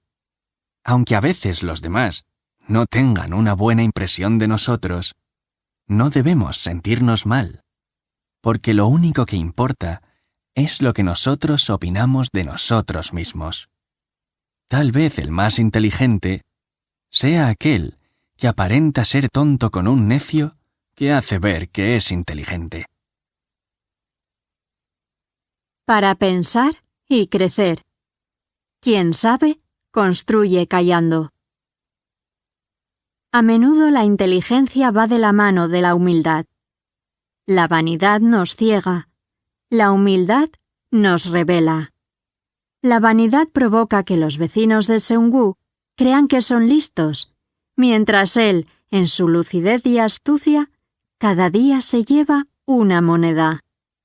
Los demás creen que le están engañando, y en cambio es él quien se aprovecha de la arrogancia y la ceguera de aquellos que creen tomarle el pelo. Suele ocurrir así en la vida. Los que van de listos son los bobos, mientras que los humildes, los discretos, los que buscan no llamar la atención, poseen normalmente más lucidez y sentido común. Como decía el periodista Andreas Fava-Kaisa, quien sabe, construye callando. Este cuento nos muestra además que la única opinión válida es la que nosotros tenemos sobre nosotros mismos. La expresión «ladran, luego cabalgamos», atribuida erróneamente a Cervantes, resume esa lección. Da igual lo que piensen o digan los demás. Lo único que cuenta es lo que nosotros hacemos con nuestra vida. 16. Semillas de futuro. Cultivar para poder dar. Cada verano, la familia de Sara iba a pasar unos días a una casita rodeada de naranjos, lejos del ruido de la ciudad. Sus únicos vecinos en aquellas jornadas de descanso eran otra familia, cuyos niños se habían hecho amigos de Sara y de su hermano, y estaban al cuidado del viejo Elías. Todas las mañanas, Sara veía a Elías muy ocupado con sus árboles frutales y su huerto. Era un señor mayor, pero seguía esforzándose por mantener sus cultivos en condiciones. De carácter atento y amable, Sara se solía acercar para saludarle y preguntar todo aquello que le dictaba su curiosidad. Aquel día hacía un calor intenso, pese a ser las 10 de la mañana, y el viejo Elías estaba de rodillas, cavando en la tierra. La frente le brillaba por las gotas de sudor, y tenía las mejillas sonrosadas, lo que añadía color a una piel ya curtida por el sol y los elementos. «¿Cómo está, señor Elías?», saludó Sara con su voz dulce.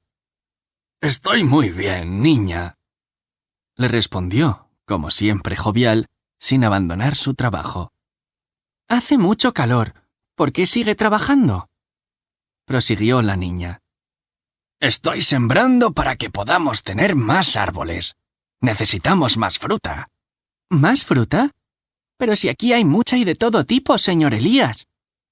Sara miró a su alrededor, como quien da un repaso a los estantes del supermercado. «Con toda la fruta que crece en estos árboles hay de sobra para todos, ¿no? Y hace tanto calor. A su edad podría descansar, señor», se atrevió a decir Sara. «Tengo más de 80 años, sí, pero eso no importa». «Además, señor Elías, estos árboles van a tardar años en crecer». Sara reflexionó en voz alta. «Usted es mayor. Ni siquiera llegará a verlos cuando empiecen a dar frutos. ¿Por qué no deja que otros planten árboles cuando sea y ahora se marcha a tomar el aire y a beber agua fresca en lugar de estar aquí?» El anciano sonrió y, llevándose los brazos a la cintura, dijo: «Mi querida Sara, al igual que yo he comido toda mi vida las frutas de los árboles que otros sembraron, sin que les importara si la cosecha era para ellos o no, yo siembro ahora estos árboles para que otros sigan disfrutando de buena fruta en el futuro. Aunque solo sea en honor a los que nos han dejado el premio de su trabajo, el esfuerzo merece la pena». Para pensar y crecer. El hombre que plantaba árboles. Hay un libro fantástico que te invitamos a leer. Se titula El hombre que plantaba árboles y su autor es Jean Giono. Es una historia maravillosa que nos cuenta cómo una sola persona plantó miles de árboles y creó un bosque extraordinario en un lugar que había sido totalmente destrozado por la mano del hombre. Nuestro pequeño cuento es un homenaje a este libro. ¿Por qué plantamos árboles? Por supuesto que para obtener sus frutos. Sin embargo, la grandeza del señor Elías consiste en su capacidad de pensar a largo plazo, incluso cuando ya no esté. Él es consciente de que los frutos que regalarán los árboles que planta serán un presente para próximas generaciones. ¡Qué mensaje tan inspirador! Sembrar pensando en el futuro. Y también por gratitud, y para honrar a los que antes de nosotros plantaron los árboles cuyos frutos disfrutamos hoy. Ahí están dos de los valores que hacen más bella la vida: la generosidad y la solidaridad. Admiramos a las personas que desde su bondad comparten lo que tienen y ayudan a los demás. No se trata solo de plantar árboles, sino de compartir los frutos de nuestro día a día con los demás para darnos cuenta de que la vida merece la pena. 17. La motorista y el ángel. No esperemos al final para apreciar lo mejor de la vida. Jessica subió a su moto de gran cubicaje, sintiéndose la chica más afortunada del universo.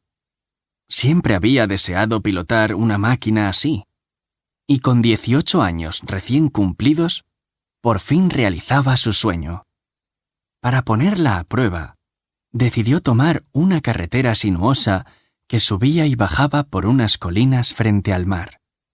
Con cada curva, Jessica contemplaba el gran azul al otro lado del abismo y se sentía más viva y afortunada que nunca.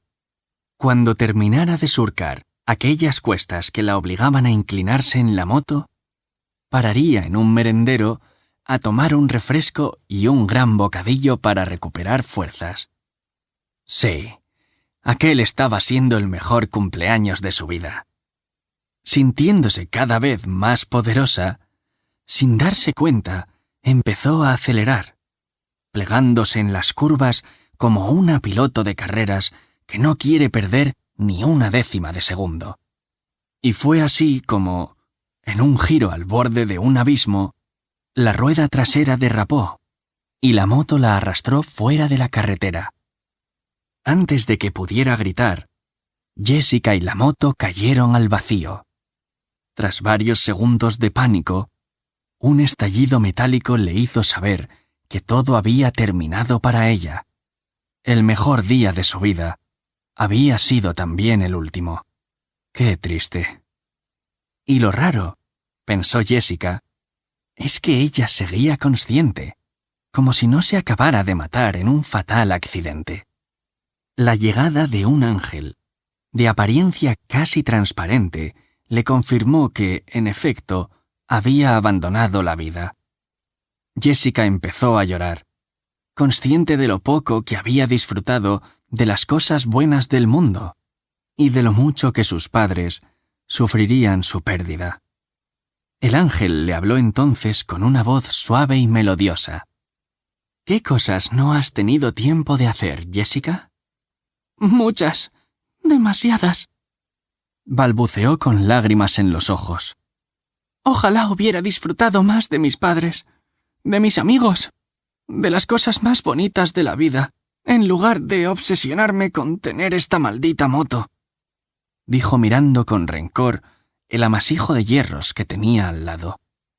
Mientras Jessica se despertaba de aquella pesadilla, oyó cómo el ángel le hablaba desde los restos del sueño que dejaba atrás.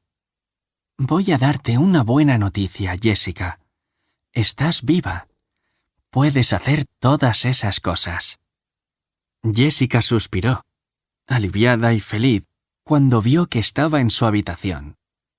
Al levantarse para celebrar su cumpleaños, no encontró una potente moto esperándola en la puerta, pero tenía algo mejor: la oportunidad de celebrar las mejores cosas de la vida. Para pensar y crecer. Una buena noticia. Este cuento es una breve adaptación de la brillante fábula de Mario Reyes, Las 3 cosas que nos quedan por hacer, en la que un hombre de vida superficial se ve enfrentado a las siguientes preguntas tras sufrir un accidente mortal. ¿Qué cosas echaríamos de menos si nuestra vida terminara de repente? Seguro que no pensaríamos en una moto de último modelo, en una mansión junto al mar, ni en ninguna otra posesión material. Como hemos visto en otros cuentos, añoraríamos todas aquellas cosas que no tienen precio, pero cuyo valor es infinito. ¿Cuánto vale un abrazo de alguien que te quiere de verdad? ¿Cuánto vale un beso? ¿Cuánto vale la compañía sincera de un amigo en un momento de tristeza? ¿Cuánto vale el recibimiento de tu perro cuando llegas a casa, con sus saltos de alegría, sus giros sobre sí mismo y sus lametones? ¿Cuánto vale bañarse en la piscina cuando hace calor? ¿O un paseo por la playa en verano, cuando el sol se pone y nos regala un despliegue de colores maravilloso? ¿Cuánto vale cada latido de tu corazón? ¿Cuánto vale el amor que damos y recibimos? Como le dice el ángel a Jessica, la buena noticia es que, si estás escuchando este audiolibro, significa que puedes hacer todas las cosas bellas por las que merece la pena vivir.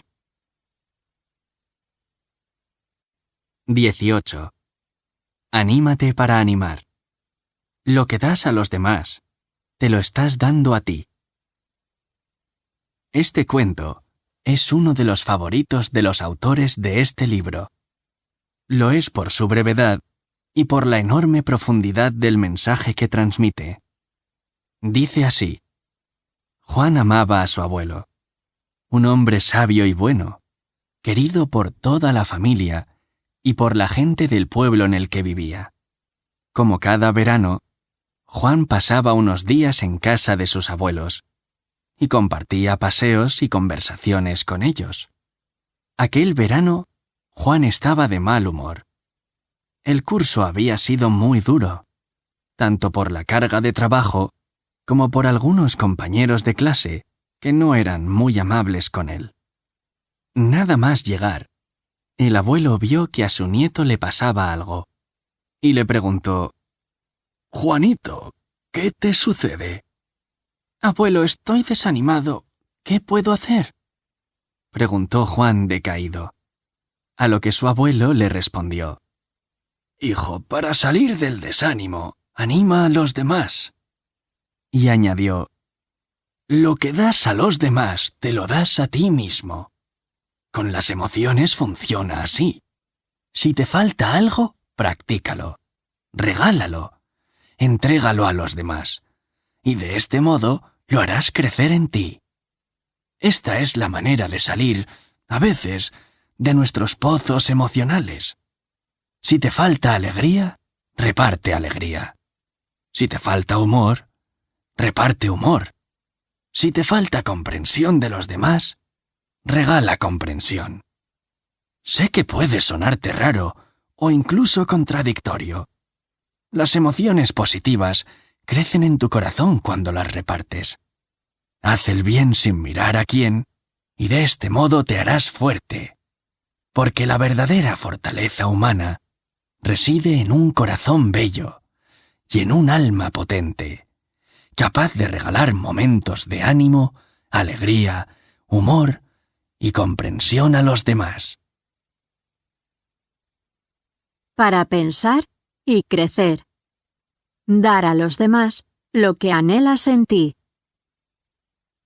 Este relato, inspirado por una fábula muy breve atribuida a Anthony de Melo, es una de las claves de la empatía. La capacidad de percibir, comprender y compartir los sentimientos del otro, la preocupación por el sufrir ajeno, la habilidad de ponernos en la piel de otra persona. Y a todo esto sumamos el hecho de que al dar lo mejor de nosotros, aunque nos cueste, por mucho que estemos cansados o tristes, no solamente mejoraremos el estado emocional de los demás, sino también el nuestro. Qué agradable es estar con personas agradables y con las que te sientes comprendido. Qué agradable es estar con gente que te hace la vida amable y bella. Qué maravilla es ver a personas que no están pasando por su mejor momento y que, a pesar de ello, en lugar de ir amargando a los demás, le dan la vuelta al calcetín de su dolor y ponen al mal tiempo buena cara. Toman aire y van sembrando pellizcos de alegría y de buen humor. Esa es la gente que mejora el mundo a pesar de todo. Esas son las personas por las que la vida merece la pena. Y la empatía es el valor que sostiene todo esto. 19. La sortija del abuelo. Los ignorantes no pueden fijar el valor de nada.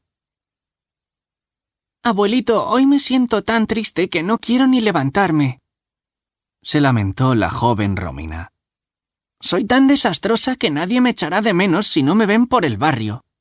Siempre me dicen que soy torpe, y los niños se ríen de mí cuando ven que camino cojeando».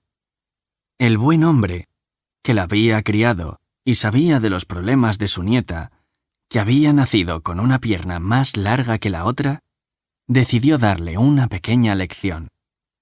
«Mi querida Romina, Quejarnos no ayuda a que vivamos mejor. Todos tenemos un problema u otro, aunque mucha gente no lo reconozca. Ahora tengo que resolver un asunto urgente, pero hay algo que me gustaría hablar contigo. O tal vez, si me ayudas a solucionarlo, podamos charlar antes.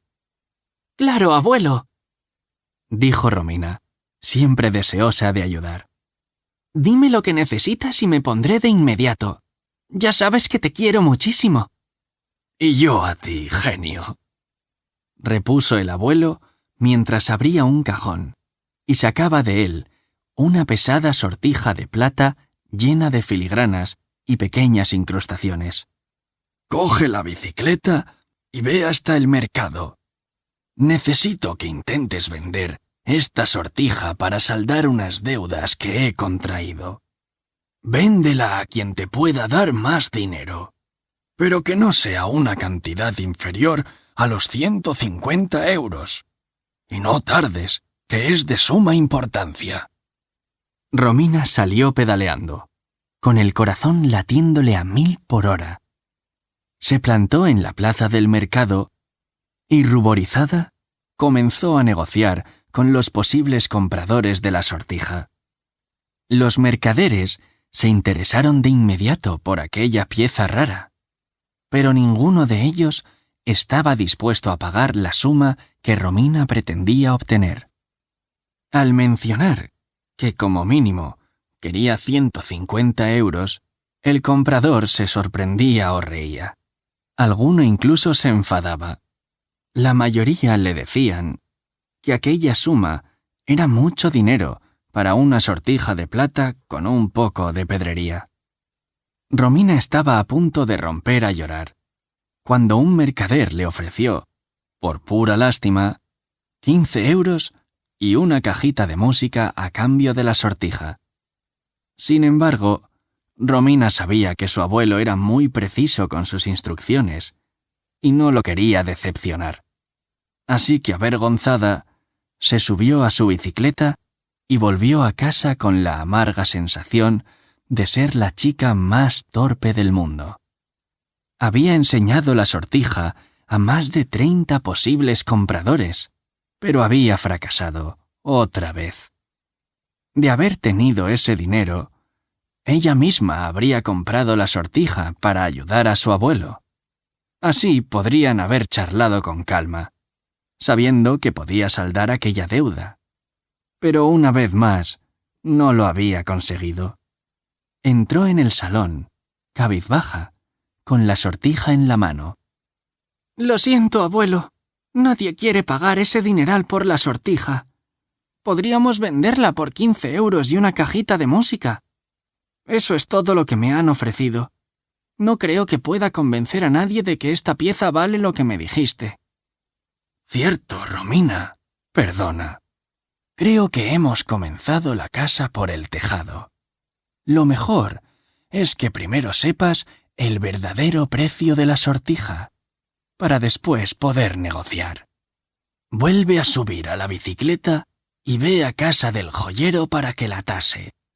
Él te dirá su valor real. Eso sí», continuó el abuelo con tono misterioso, «no se la vendas, por mucho dinero que te ofrezca, ¿de acuerdo? Quiero que regreses con la sortija».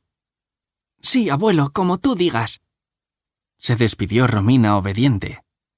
En casa del joyero, el experto examinó la sortija bajo la lente que se había ajustado al ojo. Con admiración, comprobó el material, el trazo de las filigranas y las piedras nobles que estaban incrustadas. Luego la pesó y dio su veredicto.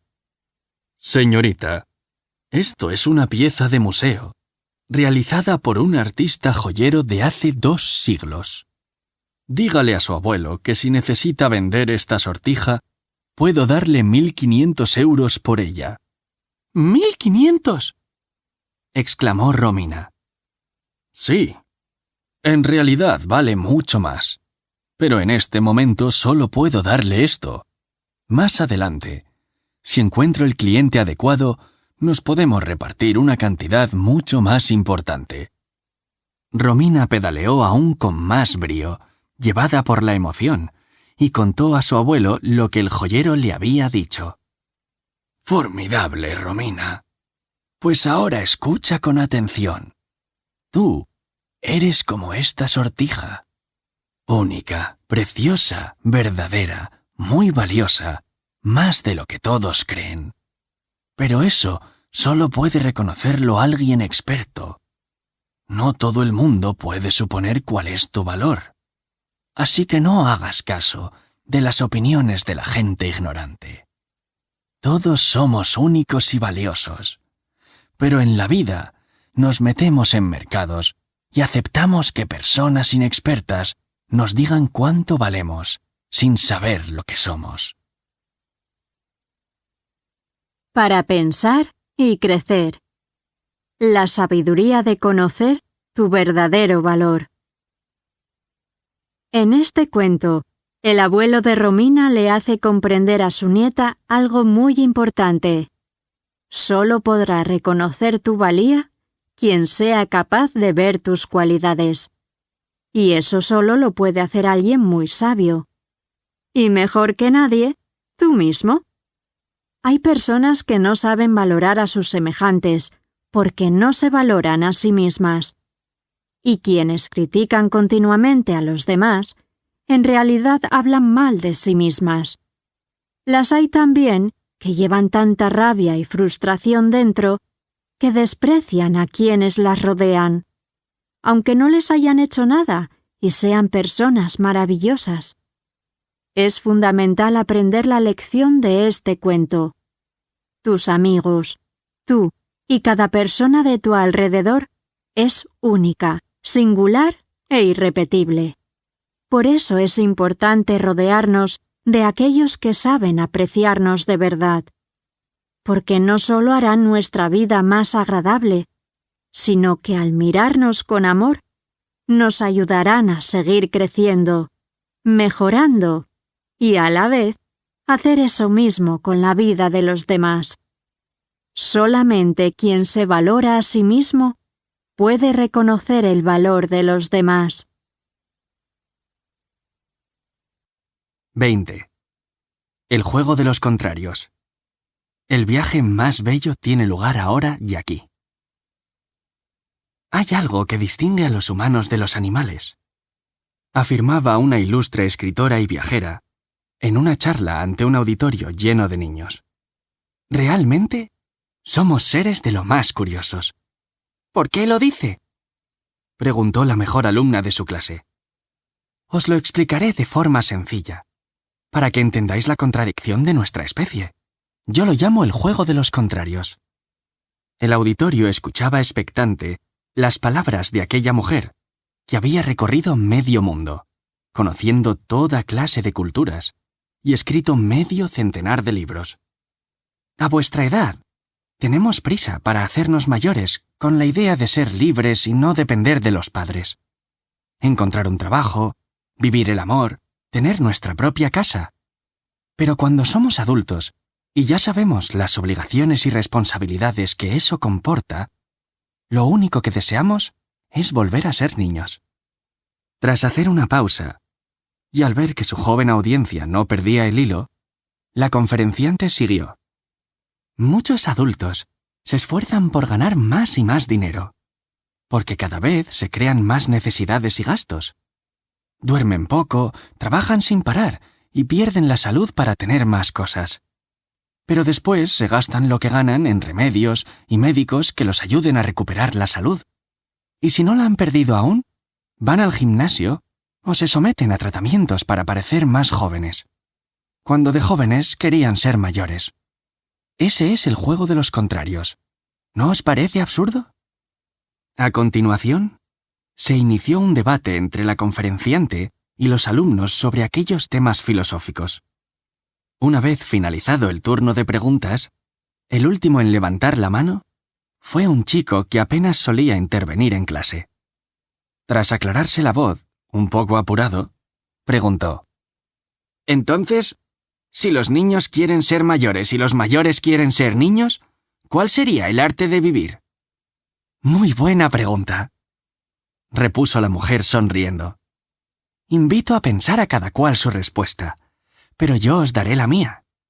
Hacer como si solo existiera el presente. Si eres un niño, vive como si nunca fueras a hacerte mayor. Así evitarás preocuparte por lo que pasará o no pasará cuando crezcas. En cuanto a los adultos, la escritora dudó un poco antes de concluir. La receta sería básicamente la misma. Del mismo modo que no es bueno tener la cabeza demasiado puesta en el futuro, porque no disfrutas de lo que está pasando ahora mismo, los adultos no deberían proyectarse en el pasado, porque allí ya está todo hecho. La vida es un viaje en el que cada momento es el mejor momento de tu vida. Si eres consciente de que estás aquí, abre los ojos y presta atención a lo que está pasando. Para pensar y crecer. Viajeros de la hora. Este es uno de los cuentos más filosóficos del libro. La vida es un viaje maravilloso siempre y cuando estemos presentes en la aventura. Si te encuentras en Roma, pero tienes la cabeza en Tokio, donde esperas viajar algún día, ni estás disfrutando de Roma, ni en su momento disfrutarás de Tokio. Porque cuando estés allí, tal vez pienses en otro sitio al que quieres ir. O aún peor, quizá te acuerdes de esa Roma que no disfrutaste. Estar ahora y aquí es lo más valioso del mundo, aunque no nos movamos de nuestra ciudad, ya que la vida es un viaje constante con 1000 cosas para disfrutar si ponemos los 5 sentidos en ello. ¡Qué bonito es disfrutar de lo que tenemos! Y qué importante es saber apreciar las cosas buenas que nos alegran y dan placer. Estar satisfechos por el solo hecho de estar vivos, por poder comer, por tener agua caliente y por contar con amigos y amigas que nos acompañan en el bello viaje de la vida. Y al revés, quienes se abandonan en el juego de los contrarios, se amargan deseando lo que no tienen, y se complican la vida fijándose siempre en lo que les falta, con lo cual se pierden lo mejor de la vida. ¿Estás dispuesto a ser un buen viajero de la hora? 21. El águila que voló más alto. No por mucho esforzarse se logra el mejor resultado. Cuenta una vieja leyenda que, una vez al año, se reunían las águilas más grandes y fuertes del mundo en la cordillera del Himalaya. Viajaban largas distancias para ese encuentro, que tenía un simple propósito: ver cuál era el águila que podía volar más alto. Era una antigua tradición entre las águilas, y cada año la ganadora tenía el privilegio de compartir con el resto de las participantes las claves que la habían llevado a triunfar en el concurso, para así ayudar a todas las águilas a mejorar su técnica de vuelo. Esas aves, bellas y majestuosas, procedían de los 5 continentes y venían encontrándose temporada tras temporada. Y cada vez era una de ellas, casi siempre alguna de las más jóvenes o fuertes, la que ganaba. Pero aquel año sucedió algo inesperado. Al concurso se presentó en el último momento un águila vieja, muy viejecita y escuálida. Todas las participantes se sorprendieron de lo lindo, cuando vieron que su camarada optaba a tan difícil victoria, teniendo en cuenta que todas ellas eran jóvenes y fuertes y estaban en plena forma. Entre risas y bromas, sus compañeras trataron de desanimarla para que desistiera de su intento. Era evidente para todas que su edad, su menor tamaño y su delgadez le impedirían batir las alas para lograr siquiera una posición decente en el resultado final. La vieja águila escuchó los argumentos de sus atléticas compañeras con paciencia, pero sin decir ni pío. Llegado el momento, el juez del concurso un enorme buitre moteado, famoso por ser el ave que volaba más alto del mundo, superando los 11.000 metros de altitud, abrió las alas para indicar que podían comenzar a ascender. Una tras otra, las águilas desplegaron las alas y las batieron con todas sus fuerzas para elevarse casi en vertical, como una flecha lanzada por el más fuerte de los arqueros, con rapidez fulgurante, para dejar atrás al resto de las concursantes que, desanimadas, se irían rindiendo. 100 metros hacia arriba, 200, 500, 1000 metros, 2000, 3000, 4000, 5000 metros. Algunas mantenían el ritmo y otras se dejaban caer planeando agotadas. Solo 2 de ellas llegaron a los 6000 metros de altura. De pronto, todas vieron ascender lentamente, pero con firmeza a la vieja águila, que, en lugar de batir las alas enérgicamente, las tenía plácidamente desplegadas y ascendía realizando enormes círculos, impulsada por las corrientes de aire caliente, las térmicas, que la elevaban entre las enormes y preciosas montañas nevadas del Himalaya. Con su técnica tranquila y elegante, superó en altura a sus 2 compañeras y siguió elevándose hacia los 7000 metros de altura.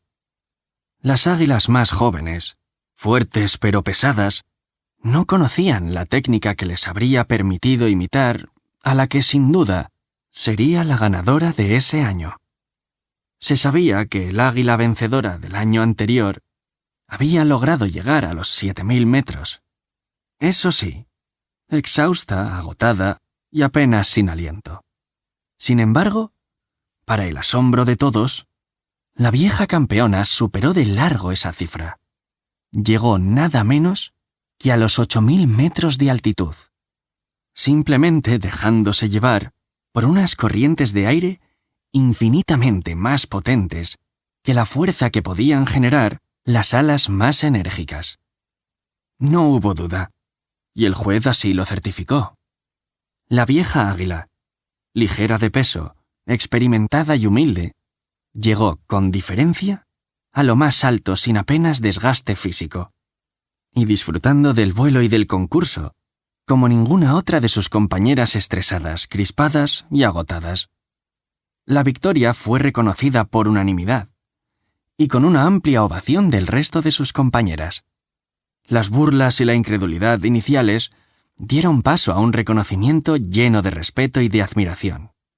Era el momento de que todas escucharan a la nueva ganadora, que con su paciencia, sabiduría y experiencia, les reveló el secreto para volar más alto que nunca, y apenas sin esfuerzo, reconociendo humildemente que la fuerza principal para elevarse venía del mismo viento al que trataban de dominar. Para pensar y crecer. Ser oportuno. La oportunidad viene de ser oportuno. Y así es. Las oportunidades no existen si nadie es capaz de verlas, de reconocerlas. La vieja águila sabía identificar las oportunidades que le brindaban las potentes ráfagas de aire caliente, que ascienden por las laderas de las montañas, también conocidas como corrientes térmicas. Siempre hay corrientes térmicas. La cuestión es identificarlas y ponerte en el lugar adecuado para que el viento sople a tu favor. Subir al arrullo de un viento invisible, pero siempre presente. Y así es la vida en muchas ocasiones. Pasan por nuestro lado oportunidades que no sabemos reconocer. Con los años, el águila vencedora se había preparado para identificar las corrientes térmicas y aprendió a dejar que la sostuvieran y la elevaran. Lo que para las demás águilas era invisible, para ella era evidente. Una fuerza amable y poderosa que, al saberla aprovechar, te aupaba a lo más alto. ¿Y tú? ¿Sabes identificar las oportunidades como las corrientes térmicas que pueden elevarte y que quizá pasan invisibles por tu lado? Para conseguirlo, es necesario tener humildad, experiencia, entrenamiento y la voluntad de ver que quizá hay cosas que nos rodean que tienen un enorme valor, que pueden ser un gran impulso o ayuda, aunque todavía no sepamos verlas. 22. 4 preguntas fundamentales. ¿Sabes quién es el gran maestro de tu vida? En la antigua China, la de los primeros emperadores y los más valientes guerreros, existió una escuela de pensamiento en la que la reflexión sobre el alma y la vida era la asignatura principal de los alumnos. Se encontraba en un lugar recóndito, donde muy de vez en cuando aparecía un nuevo discípulo, que solía llegar exhausto tras el viaje a pie, que se requería a todo aprendiz de vida. Para ser aceptado, tenía que caminar desde su pueblo de origen hasta aquel sitio en las montañas. Una vez en la escuela de pensamiento, el discípulo se aseaba, se vestía con las ropas de los principiantes y tomaba un caldo hecho con huesos y tuétanos como reconstituyente. Así se enseñaba allí la vida simple y la búsqueda de lo esencial. Algunos discípulos tenían ganas de comer carne, y no solo huesos, y al principio no entendían por qué, estando tan fatigados, los profesores no los recibían con un gran banquete. Por si fuera poco, los primeros días dormían sin ninguna cobija, solo abrigados por el calor de sus compañeros de escuela. Gao, un joven procedente de una plantación de té, había llegado a la escuela decidido a mejorar. Si tenía que pasar un poco de hambre y de frío, estaba dispuesto a superarlo. Por fin, pasada la semana de adaptación, tuvo su primera clase con el profesor más estricto del centro. Lucía las mismas ropas que el resto de los maestros, y una barba puntiaguda que le daba un aspecto divertido, como de anciano con cara de niño. En el rostro se le percibía también una sonrisa tierna. Sentados frente a frente, el profesor sometió a Gao a las 4 preguntas básicas, la formación más importante que todo principiante debía tener. La primera pregunta dejó al discípulo boquiabierto. Discípulo Gao, ¿puedes decirme quién es la única persona que no te va a abandonar nunca? El discípulo negó con la cabeza. Eres tú. Gao asintió, maravillado. La segunda pregunta del maestro aún agradó más a su discípulo. También fue de lo más inesperada. ¿Quién puede dar respuesta a cualquier pregunta que tengas, discípulo Gao? Podría nombrar a algunas personas, profesor. Nadie más que tú. Gao abrió los ojos, embelesado por la respuesta, y deseando escuchar la tercera pregunta de su formación introductoria. ¿Quién sería entonces la persona que puede solucionar cada problema que te surja, discípulo Gao? Dijo el profesor. No sé, profesor. ¿Quién? Siempre tú. Pero ten muy claro que para no abandonarte nunca, para responder cualquier pregunta y para solucionar cada problema que se te presente en la vida, debes ser humilde. Y esa humildad te llevará a la cuarta y más importante cuestión. ¿Quién hace que tu vida tenga sentido y que valga la pena ser vivida? Gao pensó que la respuesta de la cuarta pregunta era la misma que las anteriores, y sin dudarlo ni un instante respondió como un loro. «Yo mismo». En ese instante, el maestro soltó una sonora carcajada que resonó en toda la escuela. Se acercó a Gao, puso las manos en sus hombros, y mientras le sonreía y lo miraba fijamente a los ojos, le dijo: «No, apreciado Gao, has caído en la trampa. Aquí la respuesta no eres tú mismo. Lo que siempre dará sentido a tu vida será amar o cuidar a alguien más allá de ti, a otro ser humano, a tus padres, hermanos, amigos, pareja, incluso a tu mascota o a tu jardín. El sentido de tu vida lo encontrarás en los demás, en el acto de amar y cuidar a alguien o algo que vaya más allá de ti mismo. Y esa es la clave. No te abandones. No dejes de hacerte preguntas. Enfréntate con ánimo a los problemas para resolverlos. Todo ello está en tu interior. Solo encontrarás el sentido de la vida en el amor que seas capaz de dar a los demás. Esas palabras resonaron tan hondo en Gao que vio claro que todo su viaje había valido la pena. Su vida tendría sentido si ponía todo su talento al servicio del amor. Para pensar y crecer. Puedes ser el héroe de tu vida. El jesuita y terapeuta Anthony de Melo, que ya hemos mencionado anteriormente, incluye esta historia en su libro ¿Quién puede hacer que amanezca? Nos gusta tanto que hemos decidido contarla aquí en una versión más extensa. Un buen amigo nuestro siempre dice que, si quieres encontrar una mano que te ayude, la hallarás al final de tu brazo. Es una frase dura, pero está claro que saber explotar nuestros recursos y salir adelante gracias a ellos nos hace más autónomos en el camino de la vida.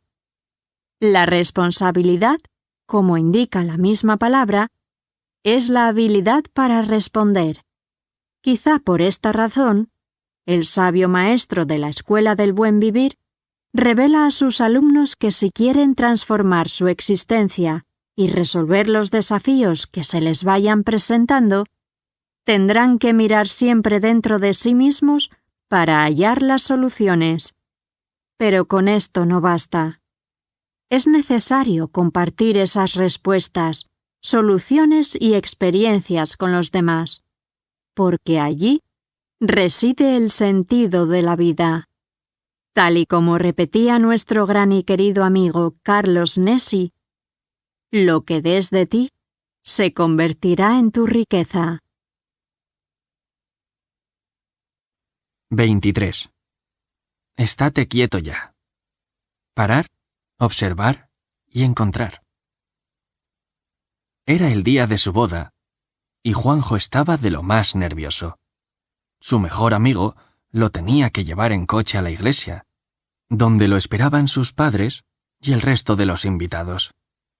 Vestido con el traje de los domingos y con la florecilla azul que su madre le había cosido en la solapa de la chaqueta, salió de casa bien peinado y muy emocionado por el gran momento.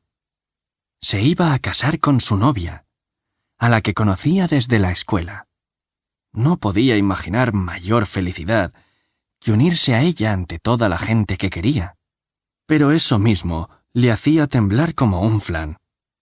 Su mejor amigo, que hacía de padrino y llevaba la cajita con los anillos, conducía mientras charlaban animadamente. Apenas habían desayunado y la boda se celebraría al mediodía, así que aún tenían tiempo. Entre conversaciones y risas, al pasar junto a un río, decidieron tomar un pequeño descanso en aquel lugar refrescante. En esa parte, el río corría transparente y tranquilo, y era poco profundo. «No me puedo creer que por fin haya llegado el día», suspiró Juanjo. «Amigo, ¿puedes mostrarme otra vez los anillos? Los ha hecho un amigo de la familia y quiero echarles un último vistazo». El amigo obedeció y le entregó la cajita de color granate que protegía los anillos de los futuros esposos. Con un gesto torpe, Juanjo abrió la cajita con tan mala fortuna que uno de los anillos salió disparado y fue a caer a las aguas transparentes. Como poseído por un huracán, y sin importarle su traje ni su peinado, Juanjo saltó al río. El agua le llegaba a las rodillas. Estaba estropeando el traje de su boda. Aunque había algo aún peor. No veía el anillo por ninguna parte. Se puso aún más nervioso y empezó a remover el fondo arenoso del río, a girar desesperado sobre sí mismo y a chapotear, ante la mirada preocupada y los gritos de su amigo. Cada vez que arañaba el fondo para buscar la joya, levantaba toda la arena y el agua se volvía turbia, lo cual le impedía ver el anillo, allá donde estuviese. Juanjo estuvo así un buen rato, sin atender en ningún momento a los gritos de su amigo. Cuando finalmente se dignó a respirar, el otro le chilló: «¡Estate quieto ya! Para, observa y lo encontrarás». «¿Que pare?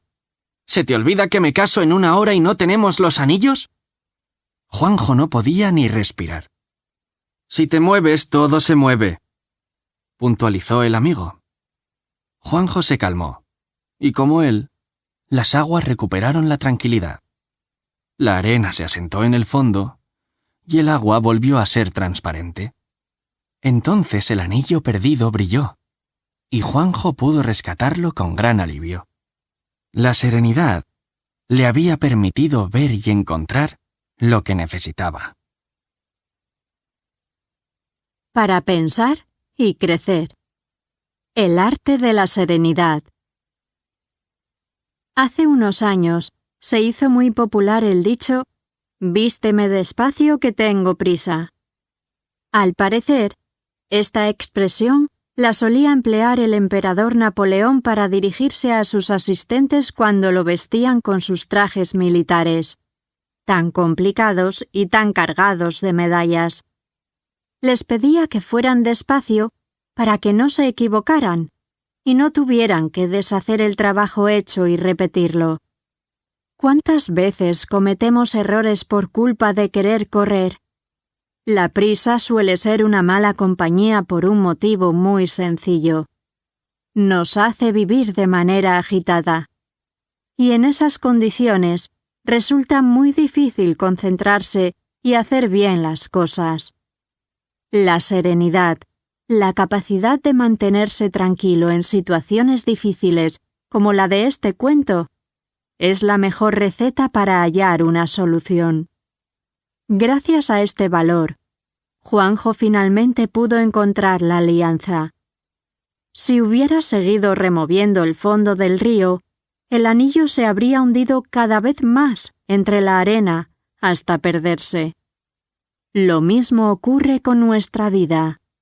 A veces, tenemos que dejar de hacer cosas para que las situaciones que vivimos se aclaren, y desde esa quietud, actuar eficazmente con la mente clara y el corazón atento. 24. Los 10 dromedarios. No des nada por supuesto. Esta historia procede de una región del desierto y siempre se ha transmitido de padres a hijos. La sabían bisabuelos y abuelos, y todas las generaciones la comparten para que su mensaje no se pierda. Cuenta que cada año pasaba un riquísimo sultán con su comitiva por un pequeño oasis. En la caravana viajaban sus guardianes, los sirvientes de palacio y los animales que había adquirido en los mercados. Todo tipo de aves, cabras o conejos. También estaban, por supuesto, los dromedarios, que los transportaban en su ruta. Los 10 dromedarios eran el tesoro más preciado para el sultán, ya que eran fuertes, resistentes y tenían buen carácter. Por eso, exigía a sus sirvientes que los cuidaran con gran mimo. Por las noches, para que los dromedarios no pudieran escapar, los guardianes ordenaban a un sirviente que fijara estacas en el suelo y los amarrara. Una noche, el encargado de hacerlo había clavado la 9ª estaca cuando un fuego en la cocina del campamento lo alertó. Allí trabajaba su hermano, así que salió a la carrera para saber si se encontraba bien. Resultó ser un fuego menor, causado por una cazuela con aceite demasiado caliente. Pero el caso es que el sirviente se olvidó totalmente de que había dejado un dromedario sin atar a su estaca. No fue hasta el alba cuando, Al desvelarse en su tienda, el sirviente recordó el olvido y salió corriendo muy asustado hacia el lugar donde estaban los animales. En aquel momento, otro sirviente les daba comida y comprobaba que todo estuviera bien. El primero contó rápidamente los dromedarios y dio un suspiro de alivio. Cuando le contó a su compañero lo que había sucedido, el otro rió y le dijo: «Ya sabes que los dromedarios son tontos y suelen seguir a los demás. Al ver que los otros estaban clavados a la estaca, ha creído que él también lo estaba. No es necesario que te esfuerces en hacerlo ahora». Pero lo más curioso sucedió cuando la caravana volvió a ponerse en marcha. Al arrancar las 9 estacas y desatar los dromedarios bajo la atenta mirada de los animales, todos se levantaron para continuar la ruta. Pero el número 10 ni siquiera se inmutó.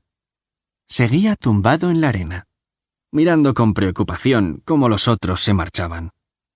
«¿Qué sucede?», preguntó el sirviente a su amigo. «Bueno, igual que creía que estaba clavado como los demás, como no te has acercado a él para liberarle, piensa que sigue atado». El sirviente emuló entonces el gesto de extraer la estaca, y el dromedario se incorporó y fue a reunirse con los demás.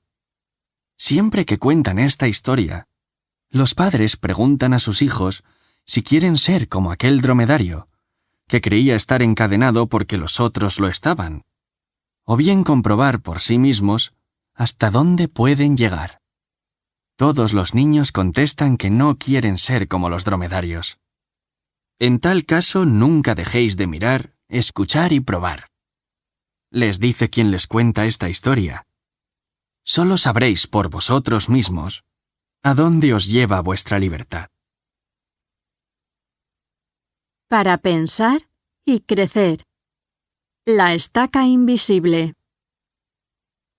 Al igual que el dromedario está convencido equivocadamente de que está atado a una estaca, a menudo nos sentimos atados o encadenados sin que en realidad haya una cuerda o una cadena que nos inmovilice. Se trata de ataduras que solo están en nuestra mente, o en la mente de otras personas que nos influyen y que nos hacen creer algo que en realidad no es así. Prueba de ello es lo que sucedió con la carrera de 100 metros lisos.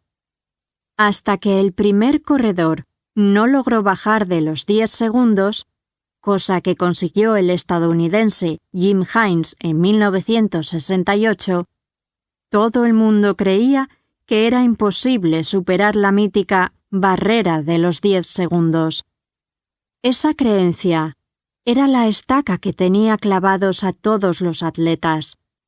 Y en cuanto hubo uno que lo consiguió, marcando un tiempo de 9,95 segundos, otros corredores lograron superar la barrera. Había caído la estaca invisible. 25. Las canicas de bienvenida. Encontrar un punto medio es la clave de la sabiduría. Julio estaba en el parque, como cada tarde, y compartía su juego favorito con sus amigos. En el grupo, cada uno tenía su bolsita de canicas. Las bolitas de cristal con corazón de colores emitían sonidos mágicos al chocar unas con otras. Estaba tan orgulloso de su colección de canicas como de habérselas ganado a sus compañeros, con la habilidad de un jugador experto. Ciertamente, a veces también perdía, pero ahí estaba lo divertido del juego.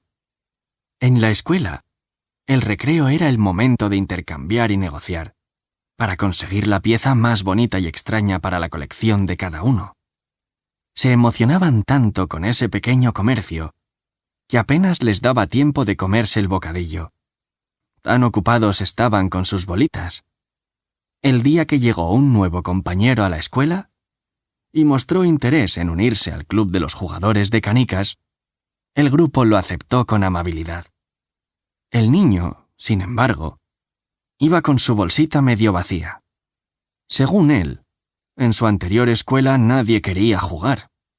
Los chicos del grupo, para hacerle sentir mejor, acordaron regalarle una pieza de cristal cada uno. Así lo hicieron Julio y sus amigos. A partir de ahí, el nuevo tendría que jugar en el parque y esforzarse para ampliar su colección. Con todo, al ver la bondad de sus nuevos compañeros, el recién llegado pensó que podía recibir más favores. Así que pidió una canica extra a Julio, con el pretexto de que nuestro protagonista tenía la bolsita a rebosar. Julio le dijo que ya le había dado una, y se negó a regalarle otra. Pero al regresar a casa, dudó de si había sido avaricioso con su nuevo compañero. Al explicarle a su madre lo que le había sucedido, ella le preguntó: «Querido hijo, ¿crees que mereces las canicas de tu bolsita?» «Sí, mamá, porque me han costado muchas partidas y esfuerzo reunirlas». «Entonces, ¿por qué piensas que es avaricia y no un premio por tu dedicación? Al igual que los demás, tú ya has dado tu canica de bienvenida a tu nuevo amigo. El mejor regalo que puedes hacerle ahora es dejar que consiga el resto por sí mismo». Al regresar al colegio al día siguiente, el nuevo parecía enfurruñado a la hora del patio. Aún así, por la tarde en el parque, le invitaron a jugar con las canicas que tenía en la bolsita. Demostró ser un jugador excelente y ganó varias piezas. Lo mismo sucedió al día siguiente y al otro. Esa tarde, cuando terminaron de jugar, devolvió a cada compañero la canica que le había dado cada uno el primer día. Y avergonzado, declaró: «Os doy las gracias por vuestro regalo, pero he ganado tantas canicas que me sentiré mejor si os devuelvo las vuestras». Cuando todos se hubieron marchado, felices con aquel gesto, se acercó a Julio y le dijo: «A ti te doy las gracias doblemente». «¿Por qué?», preguntó el chico sorprendido. «Primero por haberme dado una canica de bienvenida, pero más aún por haberme negado la segunda. Gracias a eso me he esforzado en el juego, y ahora puedo sentirme uno de los vuestros. Eres un buen amigo». Para pensar y crecer. La vía media. Este cuento nos enseña que tendemos a valorar más aquello que nos cuesta un esfuerzo. Para tener o vivir cosas que valgan la pena, necesitamos trabajar duro con el fin de poderlas merecer. Si nos las regalaran, no les reconoceríamos ningún valor. Es lógico que Julio se cuestione si tiene que regalar sus canicas que tanto le ha costado reunir después de regalar la primera. Hay una línea muy fina entre ser generoso y dejar que los demás se aprovechen de ti. Además, tal como vemos en la conclusión del cuento, no hacemos ningún favor regalando lo que es nuestro porque sí, ya que el otro puede darlo por sentado y dejar de esforzarse por conseguirlo por sí mismo.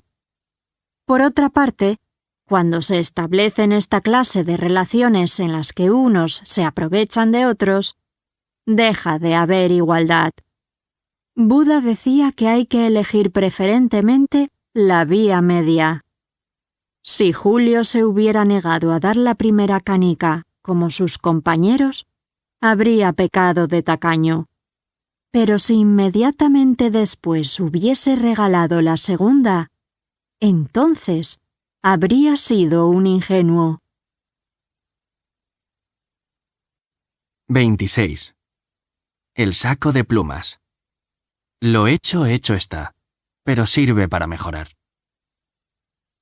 Una vez, una chica ofendió a una de sus mejores amigas, porque no soportaba ver cómo disfrutaba de su éxito. Cuando recibió el premio al mejor poema en un concurso de su barrio, le soltó: «Bah, seguro que lo has copiado de algún libro de la biblioteca». «Eso no es verdad», saltó la otra, que no podía creer lo que estaba oyendo. «He hecho muchas versiones antes de entregar el que ha ganado el premio. Eres una envidiosa». Tras esta discusión, las jóvenes amigas y vecinas dejaron de hablarse, y cada vez que se encontraban por el barrio, cambiaban de acera o hacían ver que no se conocían. Cuando la primera vio a dónde la había conducido la envidia, sintió pena y se arrepintió de haber actuado tan mal. Así que fue a pedir consejo a su hermana mayor, que siempre tenía ideas originales para todo. En esta ocasión le recomendó: «Toma una gran bolsa llena de plumas pequeñas y ligeras y ve soltándolas por la calle que solías recorrer con tu amiga. Así te liberarás de esta carga que te pone tan triste». Aunque no entendía cómo eso solucionaría su metedura de pata, la envidiosa arrepentida se enfrentó al problema principal. ¿Dónde podía conseguir una bolsa de plumas? Tras darle muchas vueltas y preguntar a todo el mundo, finalmente encontró un viejo colchón de plumas que nadie usaba y lo abrió con unas tijeras. Metió todas las plumas en una gran bolsa y se dirigió a las calles por las que, hasta hacía poco, se paseaba con su amiga. Una vez allí, tal como le había dicho su hermana, empezó a dispersarlas. Como soplaba un poco de viento, pronto la calle entera estuvo llena de plumas voladoras que hacían levantar la cabeza a los paseantes. Concluida la misión, corrió a ver a su hermana, que estaba estudiando para un examen de la universidad. «Ya lo he hecho». «Bueno, esa era la parte más fácil», le dijo, «porque ahora debes buscar todas esas plumas para devolverlas a la bolsa». Al oír eso, la chica volvió corriendo a la calle con la bolsa vacía en la mano. Pero las plumas que había esparcido eran ya una nube dispersa en el horizonte. Con los ojos llenos de lágrimas, regresó junto a su hermana, que la consoló diciéndole: «Al igual que no es posible recuperar las plumas que se ha llevado el viento, a veces cuesta mucho deshacer el daño que han causado nuestras palabras. Por lo tanto, solo te queda pedir perdón a tu amiga y tratarla bien a partir de ahora». Sin más demora, corrió hacia casa de su amiga, que la recibió con un gran abrazo antes incluso de que se disculpara. Después de pedirle perdón, le contó que había llenado el barrio de plumas, y las dos rieron juntas sin cesar. Para pensar y crecer. Aprender de los errores. Como nos indica el cuento, a veces es imposible volver atrás y deshacer el daño que podemos haber hecho. En esos momentos, merece la pena ser humildes y pedir perdón. Cuando somos capaces de disculparnos y reconocer que nos hemos equivocado, suceden cosas maravillosas. Primero, podemos recuperar la relación que ha resultado herida por un mal acto, a veces inconsciente. Tal como decía Platón, no dejes crecer la hierba en el camino de la amistad. No hay que dejar pasar tiempo. En segundo lugar, al reconocer que nos hemos equivocado, tenemos la oportunidad de aprender y ser mejores. Los grandes genios de la humanidad han avanzado a partir de sus errores, reconociendo lo que han hecho mal y corrigiendo sus actos. Quizá no hay una manera mejor para crecer como personas, como profesionales, como deportistas. Se trata de tener humildad para saber en qué fallamos y hacerlo mejor a partir de ahora. El perdón no es un signo de debilidad, sino un valor fundamental que nos hace fuertes y mejora nuestra vida. 27. Los gatos de la casa fantasma. La vida es según cómo la miramos. Dos gatas callejeras, Petra y Tomasa, vivían en un tranquilo pueblo de casitas de madera. Todas las casas eran bonitas, de colores vivos, a excepción de una que estaba abandonada. La gente del lugar evitaba aquel lugar, del que se contaban toda clase de historias. Algunos decían que la casa estaba habitada por fantasmas. Otros, que el caserón vacío servía de refugio para ladrones y otras gentes de mal vivir. Aunque las gatas tenían el cariño de todos los vecinos y podían dormir donde les apetecía, una mañana Petra quiso conocer la casa abandonada. Ya se sabe que los felinos son muy curiosos, especialmente con aquellos lugares donde está prohibido ir o pueden ser peligrosos. Petra se coló por un agujero que había en una ventana y subió la escalera con gran sigilo. Husmeó aquí y allá, hasta que entró en una habitación donde había un gato que la observaba amenazador. La gata escapó corriendo antes de que la atacara aquella bestia que se había hecho dueña de la casa. Cuando le comentó a Tomasa, en el lenguaje felino, lo que había vivido en el caserón maldito, la otra gata le hizo toda clase de preguntas. ¿Estás segura de que es un gato salvaje? ¿Cómo lo sabes? Me miraba como un tigre al acecho, le contó aún asustada. De no haber salido disparada, estoy segura de que se me habría echado encima. ¿Por qué iba a hacerlo? Ese gato debe de sentirse muy solo en una casa en la que no vive nadie. Es malvado. Lo vi en sus ojos. Será mejor no volver allí nunca más. Como los felinos no son de palabra, y además sabemos que les puede la curiosidad, Petra no solo regresó a la casa abandonada, sino que lo hizo acompañada de Tomasa, que quería ver, aunque fuera de lejos, aquella bestia que vivía en soledad. Una detrás de la otra, se colaron por el agujero, y una vez dentro, subieron por la escalera con Petra a la cabeza. Deambularon por toda la casa hasta llegar a la habitación donde ahora había 2 gatos que las miraban de forma amenazadora. Dispuestas a hacerles frente, Petra y Tomasa maullaron y gruñeron. Al ver que los 2 gatos hacían lo mismo, salieron disparadas escaleras abajo antes de enzarzarse en una pelea que podía terminar mal. Una vez estuvieron a salvo, en su rincón favorito del pueblo, en la puerta de un restaurante, Petra le dijo a su compañera: ¿Es o no es una bestia horrible y agresiva? ¿Qué digo una? ¡Hay 2! En ese momento, Tomasa ronroneó divertida. Acababa de comprender algo. ¿No se te ha ocurrido pensar que lo que había en esa habitación era un espejo?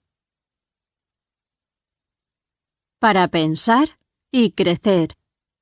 Los demás son nuestro reflejo. Este cuento nos enseña que la vida es como un espejo. No vemos las cosas como son, sino como somos nosotros. Al igual que las gatas, solemos ver en los demás aquello que se encuentra dentro de nosotros. Sucede especialmente con los defectos. El avaro detecta enseguida la avaricia de los demás, porque es algo que lleva dentro de sí, mientras que una persona generosa no se dará cuenta de que tiene un amigo que nunca paga la cuenta. El mensaje más valioso de este cuento es que cada uno verá fuera lo que lleva en su interior. Si una persona es egoísta, verá a su alrededor personas que solo piensan en sí mismas. Si alguien es amable, tenderá a ver la amabilidad en los demás. Si es miedoso, pensará que todo el mundo tiene miedo. Vemos el mundo según cómo somos nosotros. Por eso es tan importante que nuestra mirada sea positiva, ya que eso mismo es lo que nos volverá. Si te fijas, las personas amables y divertidas tienden a convocar a su alrededor a gente positiva, afable y llena de alegría, a la vez que evitan el contacto con las que viven amargadas o se complacen molestando a los demás. Como las gatas del cuento, si al mirarnos en el espejo de los demás no nos gusta lo que vemos, no echemos la culpa al espejo. Podemos esforzarnos en ser mejores. 28. El chofer ilustrado. No es lo mismo memorizar que comprender. A principios del siglo pasado, Max Planck recibió el premio Nobel por su trabajo en el campo de la física cuántica, que es algo realmente complicado de entender, incluso para los mismos científicos. Por eso, no paraban de llamarle para dar conferencias, y estuvo viajando por toda Alemania para impartirlas. A todas las ciudades le acompañaba su chofer, que en lugar de esperar en el coche, se sentaba en primera fila de los auditorios y escuchaba, conferencia tras conferencia, la ponencia sobre física cuántica. De tanto oír el mismo discurso, el hombre acabó por aprenderse la charla de memoria, aunque no entendía ni una sola palabra. Además de memorizar la conferencia, el chofer se hizo muy buen amigo del científico, y un día, en confianza, le preguntó si no le parecía aburrido repetir lo mismo en todas partes, pues hasta él mismo ya se la sabía al dedillo. Una noche que se habían tomado un par de copas, Planck comentó a su chofer que la gente que acudía a sus conferencias no sabían qué aspecto tenía, así que le propuso un juego para salir los dos del aburrimiento. La siguiente conferencia la daría el chofer, haciéndose pasar por él. El conductor aceptó el reto. La siguiente cita fue en Múnich, y los dos hombres entraron en la sala de conferencias con los papeles cambiados. Max Planck vestía el uniforme del chofer, y éste se había puesto el traje para hacerse pasar por el científico. El juego estaba en marcha. En efecto, como en aquella época no había internet, ningún asistente se dio cuenta del cambiazo, porque no sabían qué cara tenía Planck. Lo que sucedió allí también pasó a la historia. El chofer dio una conferencia magistral, repitiendo de manera fiel todos los conceptos que había aprendido de anteriores sesiones. Sin embargo, había algo con lo que no habían contado esos dos hombres tan juguetones. Al terminar la charla, un asistente que trabajaba en el campo de la física hizo una compleja pregunta sobre las teorías que acababa de exponer. Sin embargo, más allá de repetir la lección como un loro, lo cierto era que el chofer no tenía la menor idea de física cuántica, con lo que temió verse descubierto. Sin embargo, en el último momento se le ocurrió una salida. Adoptando una postura de suficiencia, se le ocurrió contestar: «Caballero, esa pregunta que me ha formulado es tan sencilla que incluso mi chofer podría responderla. Y de hecho, va a hacerlo ahora mismo». Entonces el público que llenaba la sala vio con asombro cómo el supuesto chofer subía al estrado y resolvía aquella duda con gran autoridad. Para pensar y crecer. Una historia real. En su libro El arte de pensar, el escritor suizo Wolf Dobelli narra esta anécdota tan sorprendente que nos sirve para ilustrar la diferencia entre el conocimiento y la verdadera sabiduría. Hay personas que acumulan datos, pero jamás llegarán a ser sabias. Al igual que el chofer de Planck, se limitan a repetir lo que han oído o leído en otra parte, pero eso no significa que hayan entendido nada. Es cuestión de memoria, y sin duda hay gente con un gran poder de retentiva. Es por eso que el chofer puede reproducir bien la conferencia, pero cuando llegan las preguntas, tiene que dar paso al Dr. Planck para que sea él quien responda con propiedad a las dudas del auditorio. Nadie nos puede transmitir la sabiduría. El conocimiento sí, y también la información. Pero la sabiduría es un árbol que debemos sembrar y hacer crecer con nuestra propia experiencia, tiempo y tesón. 29. La Universidad de los Animales. Cada cual es lo que es. Una fábula muy popular relata cómo varios animales se reunieron para llevar a cabo un curso peculiar. Se habían convencido a sí mismos de que si se esforzaban y se entrenaban, podían mejorar e incluso llegar a ser perfectos. Todo empezó cuando se dieron cuenta de que los pájaros dominaban el arte de volar, pero eran incapaces de nadar o escarbar. Por su parte, las ardillas y las liebres, con sus carreras y su gracia para trepar, eran unas negadas en el agua. Y lo mismo ocurría con todos los animales. Por lo tanto, llegaron a la conclusión de que tenían virtudes, pero también muchas carencias, que podían aprender en un curso para ser animales perfectos. Con este objetivo, decidieron abrir en pleno bosque la Universidad de los Animales, donde se impartiría una carrera completa en la que todos los animales podrían aprender las habilidades que les faltaban. Se apuntaron todos los habitantes del bosque y se establecieron asignaturas de carrera, vuelo y natación libre. Y allá fueron los intrépidos estudiantes. Las pruebas de carrera sobre tierra dieron el triunfo a los animales que mejor se zafaban de todo. La liebre destacó y se ganó una matrícula de honor, aunque su estrepitoso fracaso en la clase de vuelo le bajó la calificación general. Cuando intentó planear desde la rama más alta de un árbol, solo consiguió darse un buen batacazo contra el suelo y hacerse un enorme chichón. Ahí acabó el curso para ella.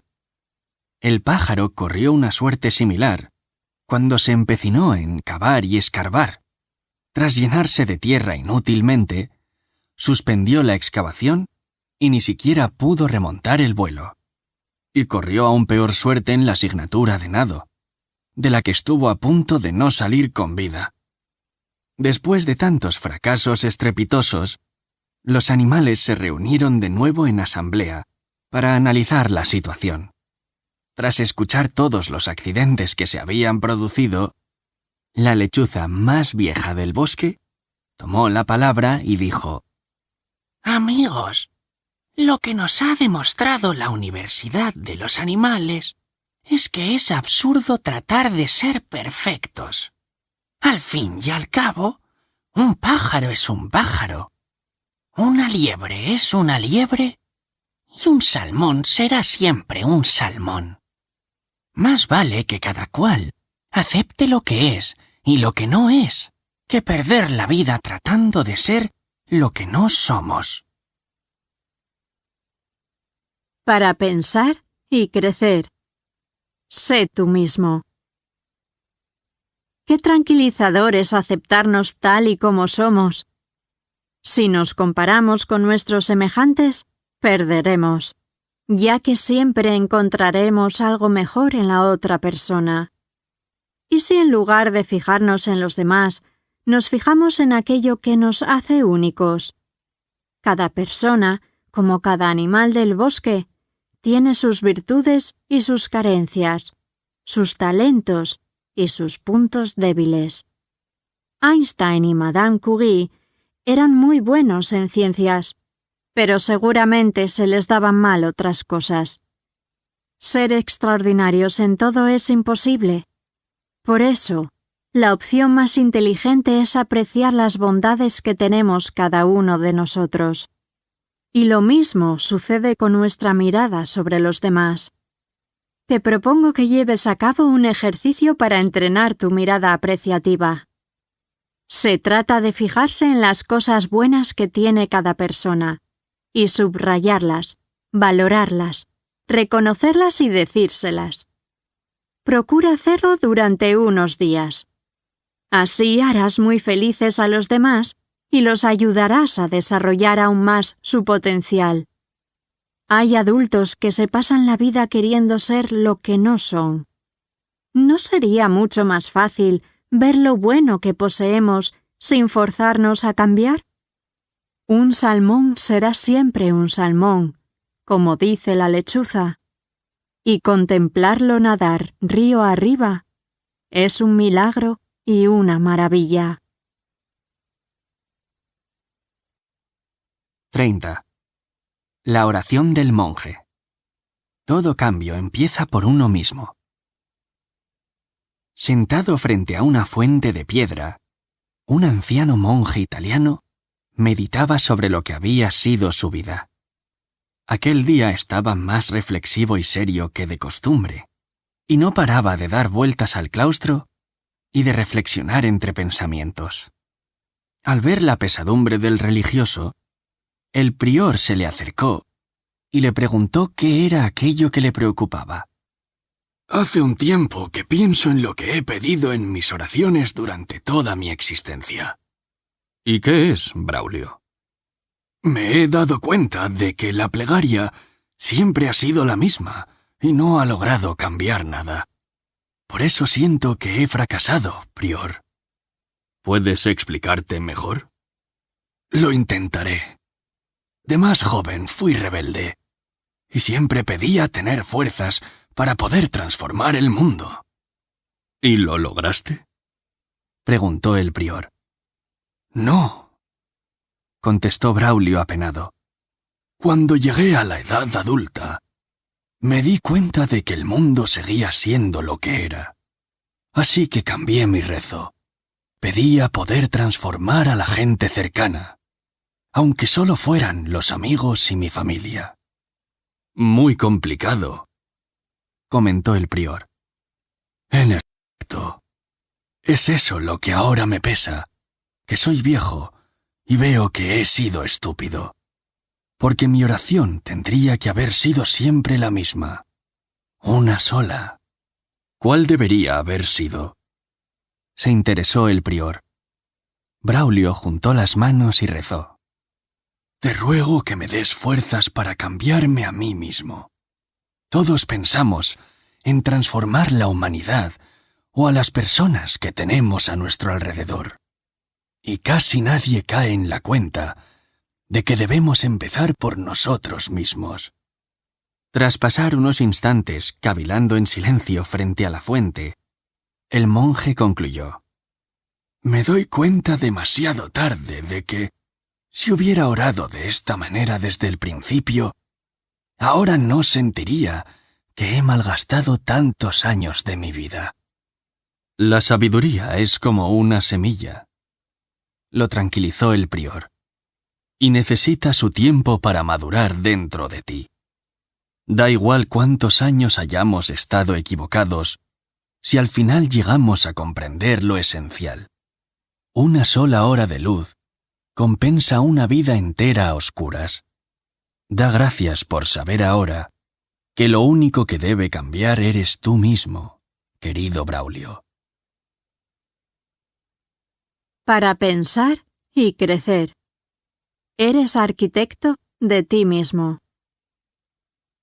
¿Cuántas veces pensamos en cambiar el mundo cuando lo que tenemos alrededor no nos gusta? Y sin embargo, como en este cuento, lo necesario es darse cuenta de que cualquier cambio tiene que empezar por uno mismo. Como decía Marcel Proust, aunque nada cambie, si yo cambio, todo cambia. A modo de anécdota, recuerdo que cuando corregíamos exámenes en la universidad, nos encontrábamos con dos perfiles de alumnos que venían a revisarlos. Unos llamaban a la puerta y decían: «Buenas tardes, vengo a ver por qué me ha suspendido». Otros entraban y decían: «Buenas tardes, vengo a ver por qué he suspendido». Los primeros se sentían suspendidos por el profesor, como si el suspenso viniera dado solo por la autoridad de éste, y el examen no lo hubieran hecho ellos. Los segundos, en cambio, se preguntaban qué podían haber hecho mejor, qué se olvidaron, qué no estudiaron, cuántas horas de práctica y estudio les faltaba para poder aprobar. Si piensas que es el profesor el que te suspende, no cambiarás y te sentirás víctima de las circunstancias. Tal vez incluso pienses que el profesor te tiene manía. En cambio, si te preguntas qué puedes mejorar para aprobar el examen la próxima vez, conseguirás la sabiduría que al monje le llevó toda su vida a adquirir. 31. La reunión en el taller. Cada cual tiene algo distinto que aportar. Poco después de que se cerrara la puerta del taller mecánico, los vecinos de un callejón oyeron una algarabía de golpes metálicos, pero no se atrevieron a comprobar qué sucedía allí dentro. Veamos qué pasó en ese local mientras los trabajadores ya estaban en su casa descansando. Aquella noche, todas las herramientas del taller decidieron convocar una reunión de urgencia. Ya era hora de que arreglaran sus continuas desavenencias y enfados. Como presidente de la reunión, el martillo quería explicar todo aquello con lo que no estaba de acuerdo, pero hacía tantísimo ruido con sus martillazos que los demás le mandaron callar y le pidieron que dejara el puesto a otra herramienta. «Dejadme hablar a mí», reclamó la llave inglesa. «Yo sé ajustarme mejor a los problemas». ¡Ni hablar! Protestó el martillo golpeando de nuevo sobre la mesa. Necesitas dar demasiadas vueltas para llegar al asunto. ¡Que hable otra herramienta! «Yo mismo». Se ofreció el papel de lija. «Tú tampoco sirves». Saltó la llave inglesa. «Eres demasiado áspero y podrías ofender a los demás». «Pues que hable la cinta métrica», propusieron un grupo de tornillos desde su caja. «Nosotros nos enrollamos mucho al hablar, pero al menos ella razonará con mesura». Un batiburrillo de opiniones volvió a llenar el taller, donde nadie se ponía de acuerdo. Finalmente, la manguera tomó la palabra y dijo: «Aquí cada cual tiene su manera de hablar y su forma de hacer las cosas. Antes de seguir discutiendo, os pido que miréis a vuestro alrededor. Sin la colaboración de todos, estos vehículos del taller no estarían listos para recorrer el mundo. A pesar de que todos tenemos defectos, los mecánicos nos quieren por nuestras cualidades». De pronto, la tensión se esfumó, y las herramientas dejaron de ver lo negativo de los demás para fijarse en sus cualidades. Ahora se daban cuenta de que el martillo era fuerte y capaz. La llave inglesa era muy justa. El papel de lija lo afinaba todo. Y la cinta métrica ayudaba a no pasarse de la raya. Todos eran valiosos. Y lo más importante era que juntos, cada cual con sus cualidades, podían alcanzar grandes metas. Para pensar y crecer. Todos para uno y uno para todos. Hay un dicho japonés que reza: «Ninguno de nosotros es tan listo como todos nosotros juntos». Este cuento ilustra cómo, cuando nos fijamos en lo positivo que puede aportar cada uno, en lugar de señalar sus defectos, podemos llevar a cabo un maravilloso trabajo en equipo. Mirar a los demás percibiendo sus bondades, sus capacidades y sus talentos es tan satisfactorio. Qué bien nos sentimos con nuestros amigos, familiares y conocidos cuando en lugar de jugar a buscar defectos, buscamos sus virtudes. Con esa mirada, siempre que estemos con los demás, sumaremos en lugar de restar.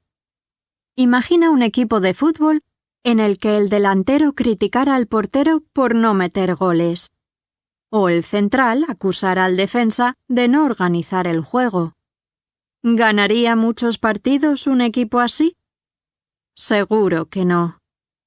Como las herramientas del taller, cada persona tiene algo que aportar al bien común.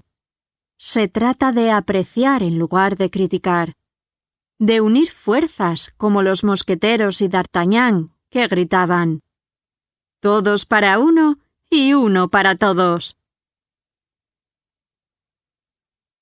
32. El tesoro del avaro. Lo que no se usa deja de tener valor.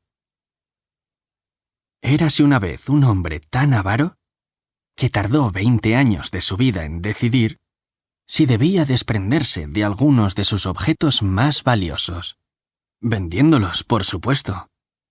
Cuando tuvo en sus manos el extraordinario botín, quiso asegurar sus beneficios y con la cantidad que había reunido, compró unos lingotes de oro. Ya se sabe que el preciado metal es un valor seguro cuando las monedas se devalúan. Deslumbrado con todo el oro que había acumulado, el avaro tuvo miedo de que alguien quisiera robarle el tesoro. ¿Y si mientras estaba durmiendo, entraban en su casa y se llevaban los lingotes? Tras dar muchas vueltas al problema, decidió que los enterraría, debidamente protegidos, cavando un foso profundo en el jardín de su casa aquella misma noche. Antes de empezar con la tarea, contempló y admiró el oro a la luz de un candil, hasta colmarse de su reflejo dorado. Luego cavó un agujero, y cuando llegó a la profundidad deseada, depositó los lingotes en el fondo como momias en un mausoleo. El avaro visitaba el lugar a diario, e incluso hablaba con su oro, como harían las personas que celebran y recuerdan a sus seres queridos que reposan en el cementerio. Un ladrón que siempre merodeaba por esa zona se percató de que el avaro visitaba esa parte del jardín muy a menudo, y al oírlo hablar, dedujo que había enterrado un tesoro.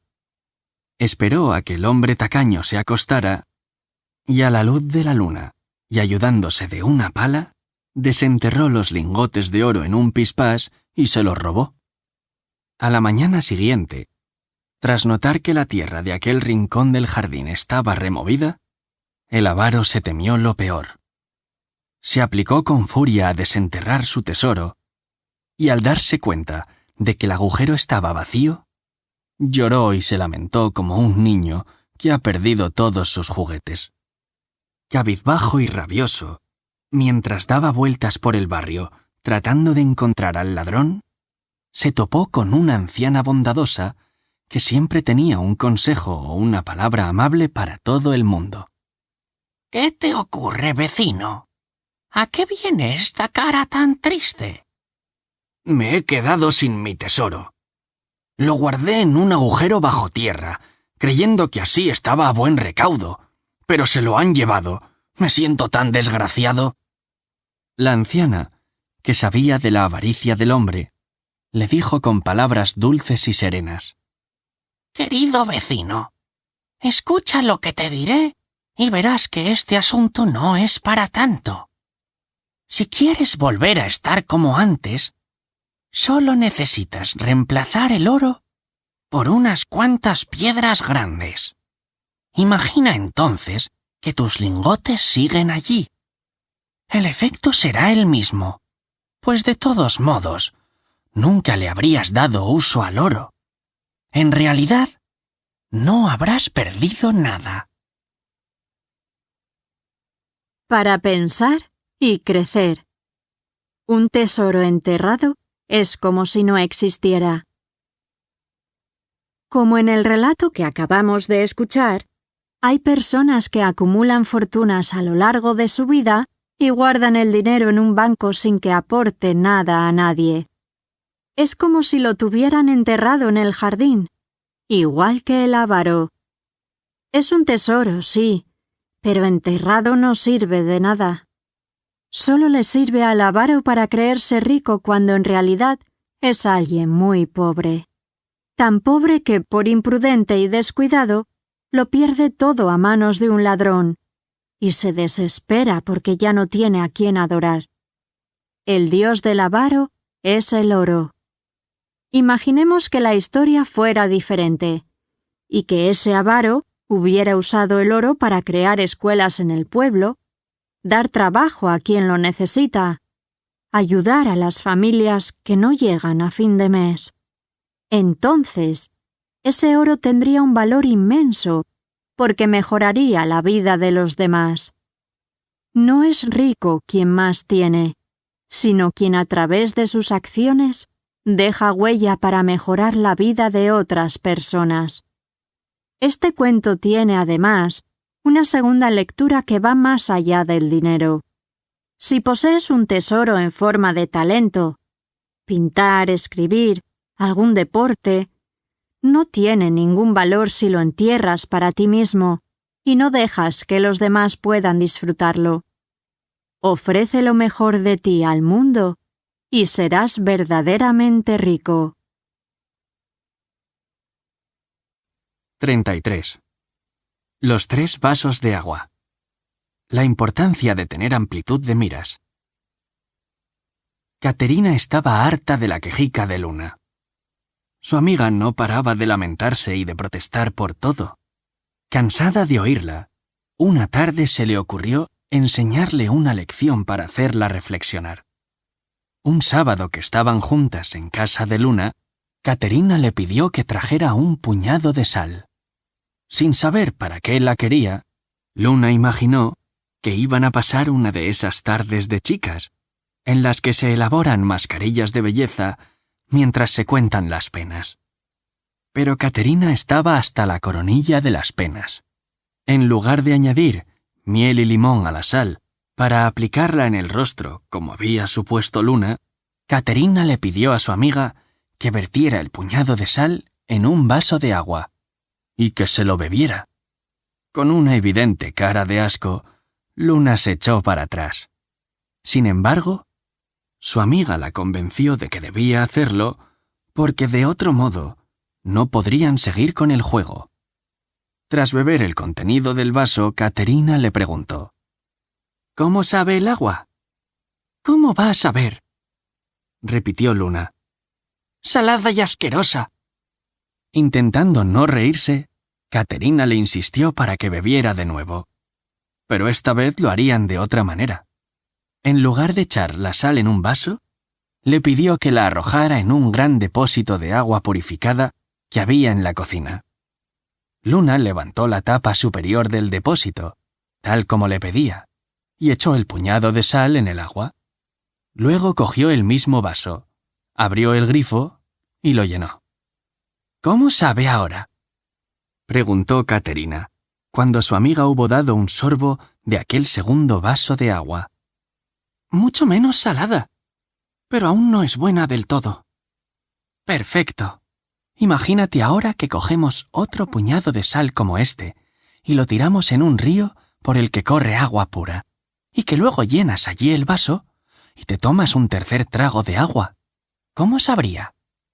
Después de pensarlo un rato, Luna respondió: «Seguro que estaría muy fresca y nada salada». «Bravo», contestó Caterina. «Pues es lo mismo que sucede con el dolor y las penas de la vida. En realidad, siempre tenemos la misma cantidad de ellos. Todo depende de lo grande que sea el recipiente en el que los pongamos. Si te quedas solo con las amarguras, te ahogarás en un vaso de agua salada.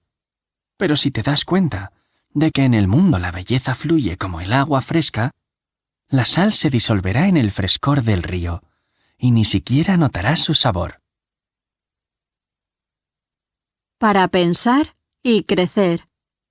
Poner cada cosa en su sitio.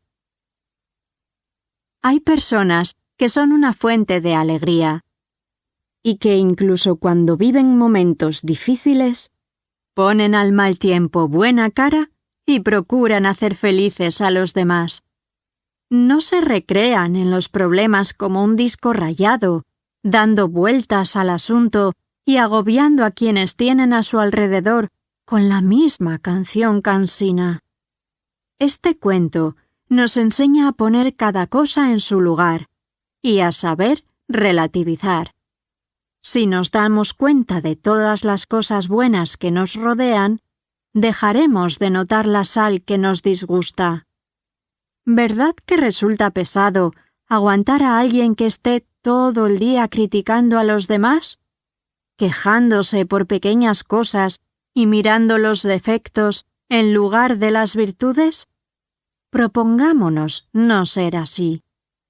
Caterina ayuda a su amiga a mirar el mundo desde una perspectiva mucho más amplia, evitando que una pequeña pena se convierta en un océano de amargura. Saber relativizar, poner cada cosa en su sitio y mirar la vida con amplitud nos permitirá convertir los pequeños vasos de agua salada del día a día en manantiales de agua dulce, que nos refrescan y dan mejor sabor a nuestra vida. 34. 3 cuestiones importantes. Vivir el momento más feliz. Hubo una vez un emperador que estaba convencido de que si lograba contestar estas 3 preguntas, tendría respuesta para todo en la vida. ¿Qué momento es el más adecuado para hacer algo? ¿Qué gente se debe elegir para trabajar? ¿Qué es lo más importante que debemos hacer en cada momento? El emperador difundió en un edicto que quien fuera capaz de responderlas sería recompensado. Pronto el palacio se llenó de súbditos que llevaban respuestas de lo más variadas, tantas que el emperador se sintió aún más confuso y no quiso recompensar a nadie. Ávido por descubrir lo que buscaba, acto seguido, emprendió el camino hacia las montañas para visitar a un ermitaño conocido por su sabiduría. Como había oído decir que aquel ermitaño no ayudaba más que a los pobres, se disfrazó de campesino y dejó a sus sirvientes al pie de la montaña, mientras él subía solo para encontrar al sabio. Lo halló cavando en el jardín. Al verle llegar, el ermitaño apenas lo saludó ladeando la cabeza y volvió a su tarea. Era obvio que se trataba de un trabajo pesado para un anciano como él. «Hombre sabio», le dijo finalmente el emperador, «he venido a visitarte para que me ayudes a descifrar 3 cuestiones. ¿Qué momento es el más adecuado para hacer algo? ¿Qué gente se debe elegir para trabajar? ¿Qué es lo más importante que debemos hacer en cada momento?»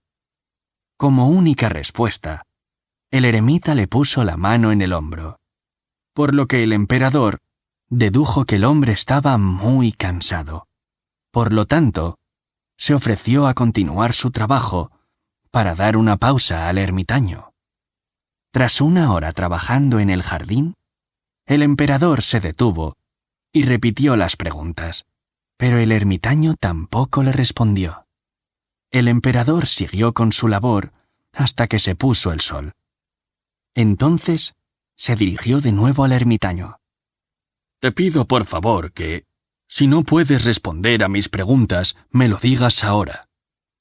Justo en ese momento, se oyó un chillido y vieron a un hombre de larga barba blanca que corría. Se agarraba el vientre, intentando contener la sangre que brotaba de una herida. Había sido acuchillado. El emperador fue corriendo a ayudarlo y le vendó la herida utilizando su propia camisa hasta que la sangre dejó de empapar cada venda que aplicaba. Cuando el herido despertó y pidió agua, fue a buscarla a un arroyo cercano. Al caer la noche, el ermitaño y el emperador trasladaron al herido a la cabaña. Allí, rendidos por el arduo trabajo de aquel día lleno de acontecimientos, los 3 hombres se durmieron. A la mañana siguiente, el herido hizo una curiosa confesión al emperador. «Perdonadme». «¿Por qué debería perdonarte?» «Usted no me conoce, emperador, pero yo a usted sí», reveló el herido, antes de tutearle. «Como enemigo tuyo, juré vengarme de ti, y quise matarte cuando bajaras la montaña, tras haber visto al ermitaño. Pero estuviste tanto tiempo aquí arriba que tus sirvientes me encontraron y me hirieron. Corrí hasta aquí y me has salvado la vida. Estoy avergonzado y agradecido, señor. Juro que toda mi estirpe presente y futura te será leal». El emperador, sorprendido y a la vez contento de haberse reconciliado con ese hombre, Le concedió su perdón y le prometió devolverle sus tierras y mandarle a su mejor médico para que se repusiera. Antes de dejar al ermitaño, el emperador le volvió a repetir sus 3 preguntas. «Ya han obtenido respuesta», dijo el anciano con un tono enigmático. «Si no te hubieras compadecido de mi edad y hubieras cavado, ese hombre te habría atacado al bajar la montaña y ahora no estarías aquí. El tiempo más importante es el que pasaste cavando. La persona más importante era yo. Y lo único que importaba en ese momento era ayudarme». Y continuó. «Cuando viste al herido, el momento más adecuado fue el que pasaste curándolo, porque le salvaste y pudiste reconciliarte con él. El herido fue la persona más importante, y el objetivo era curarle la herida. Así pues, el momento más adecuado para hacer algo siempre es ahora. Y además, es el único momento que depende de nosotros. La persona que importa es con la que estás, y el propósito es hacer que esta persona que tienes al lado sea feliz, porque ese es el verdadero objetivo en la vida». Para pensar y crecer. Dar lo mejor de nosotros a cada instante. El escritor ruso León Tolstoy nos legó a través de esta historia una bella lección sobre cómo podemos vivir cada instante con intensidad y al mismo tiempo ser útiles a los demás. Finalmente, el sabio respondió las 3 preguntas, pero el emperador tuvo que vivir la experiencia en su propia piel para entenderlas. El mejor momento para hacer algo siempre es el instante presente. La gente más importante es aquella con la que estamos ahora, y en cada momento hay que dar lo mejor de nosotros mismos para embellecer la vida de aquellos que nos rodean. En definitiva, contribuir a que sean un poco más felices. ¿Cuántas personas se pasan la vida sufriendo por hechos que ya han pasado y a la vez se agobian por cosas que quizá nunca llegarán a suceder? ¿Te has fijado en que este preciso instante ya no volverá nunca más? En cada momento vale la pena darlo todo a la persona que nos acompaña, a los amigos con los que estamos, al aprendizaje que está compartiendo la maestra, a la cena o a la comida con nuestros padres, al entrenamiento deportivo, al simple paseo que estamos disfrutando.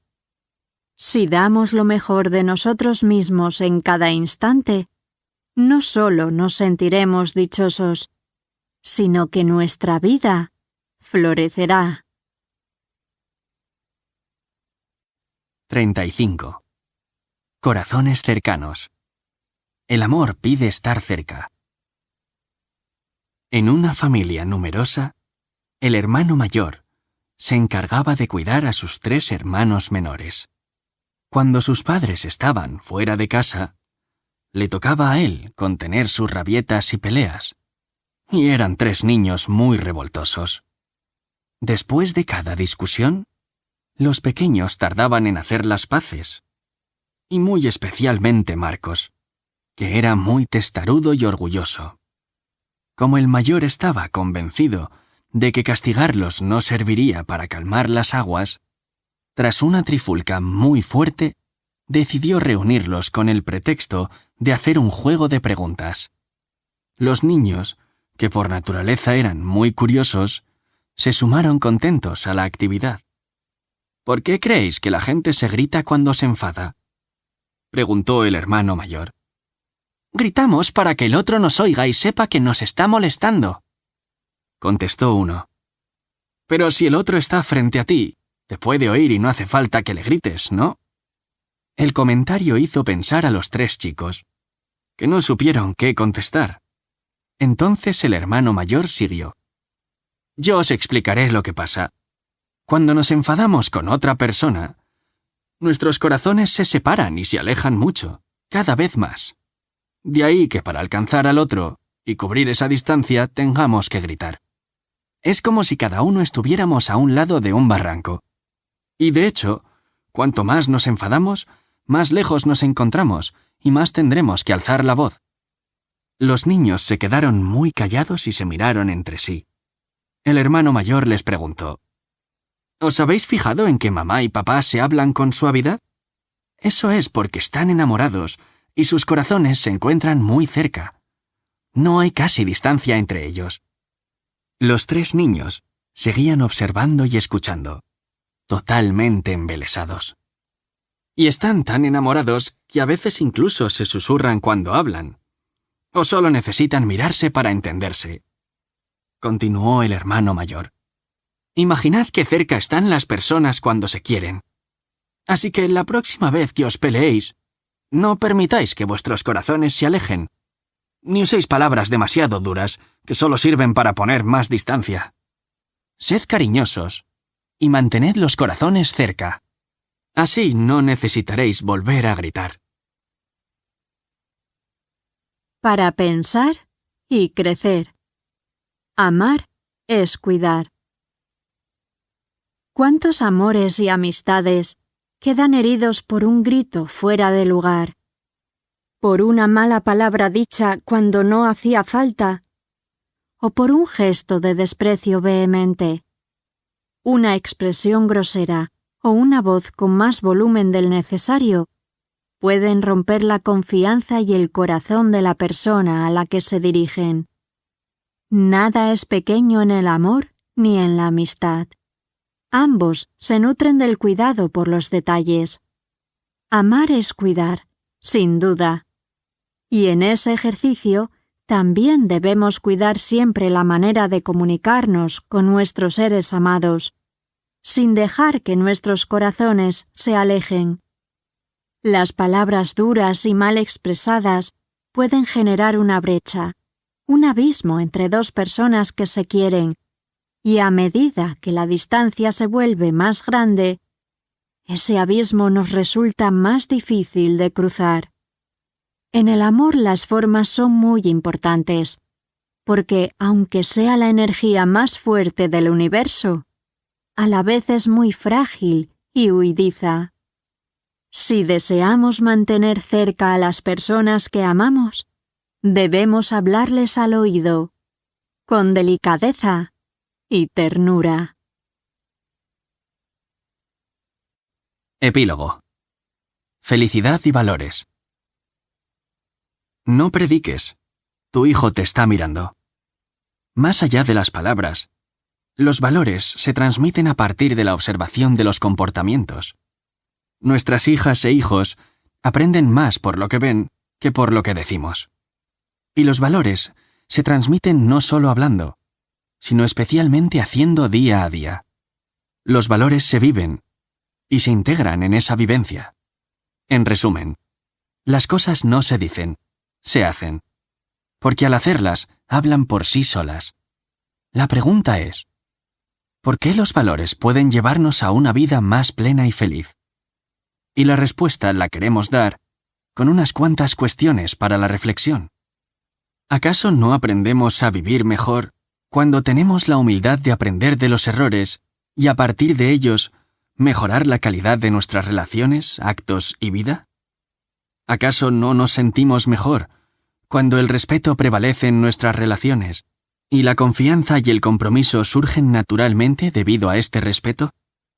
¿Acaso nuestras relaciones no tienen mucha más calidad cuando somos capaces de establecer vínculos basados en la empatía y la ternura? ¿Acaso vivir en el ahora no nos permite ser mucho más eficaces, con más serenidad, y aprovechar las oportunidades que se nos presentan en la existencia porque estamos conscientes, abiertos y despiertos a lo que sucede en cada momento?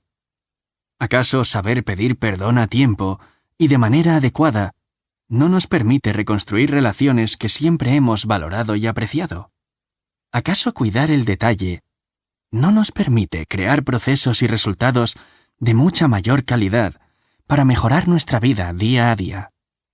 ¿Acaso nuestra voluntad esfuerzo y ganas de superación no nos ayudan a mejorar paso a paso la calidad de nuestras vidas, así como la de nuestros seres queridos? ¿Acaso la gratitud no mejora el vínculo de las personas que la expresan mutuamente y desde ese reconocimiento crece el respeto, la confianza y el amor? Todas estas preguntas, y muchas más que podríamos formular, pretenden hacernos ver algo evidente pero que solemos olvidar. Gracias a los valores creamos valor en la vida, lo cual se traduce en felicidad, plenitud, alegría y sentido de la vida. La felicidad es un síntoma. Es el resultado de crear una existencia llena de valor, a partir de los valores en acción. Este ha sido el propósito de este libro: darnos cuenta de que como seres humanos tenemos un desafío y un compromiso a la vez. El desafío es evitar la confusión que existe hoy en día, consistente en pensar que la fama, la notoriedad, el malgasto de dinero y el hecho de dejarnos llevar por el capricho sean las claves de la felicidad. En realidad, la felicidad se nutre de los valores que aportan plenitud a los vínculos humanos, a todos los niveles, personales, familiares y sociales. La consciencia es la clave para conseguirlo, y la ética es fundamental para el desarrollo de la consciencia. El compromiso es hacer una pedagogía basada en los valores para nuestras hijas e hijos, porque gracias a los valores tenemos guías, referencias que nos ayudan a pensar mejor, a gestionar mejor nuestras emociones y a desarrollar comportamientos que permiten una transformación positiva para todos.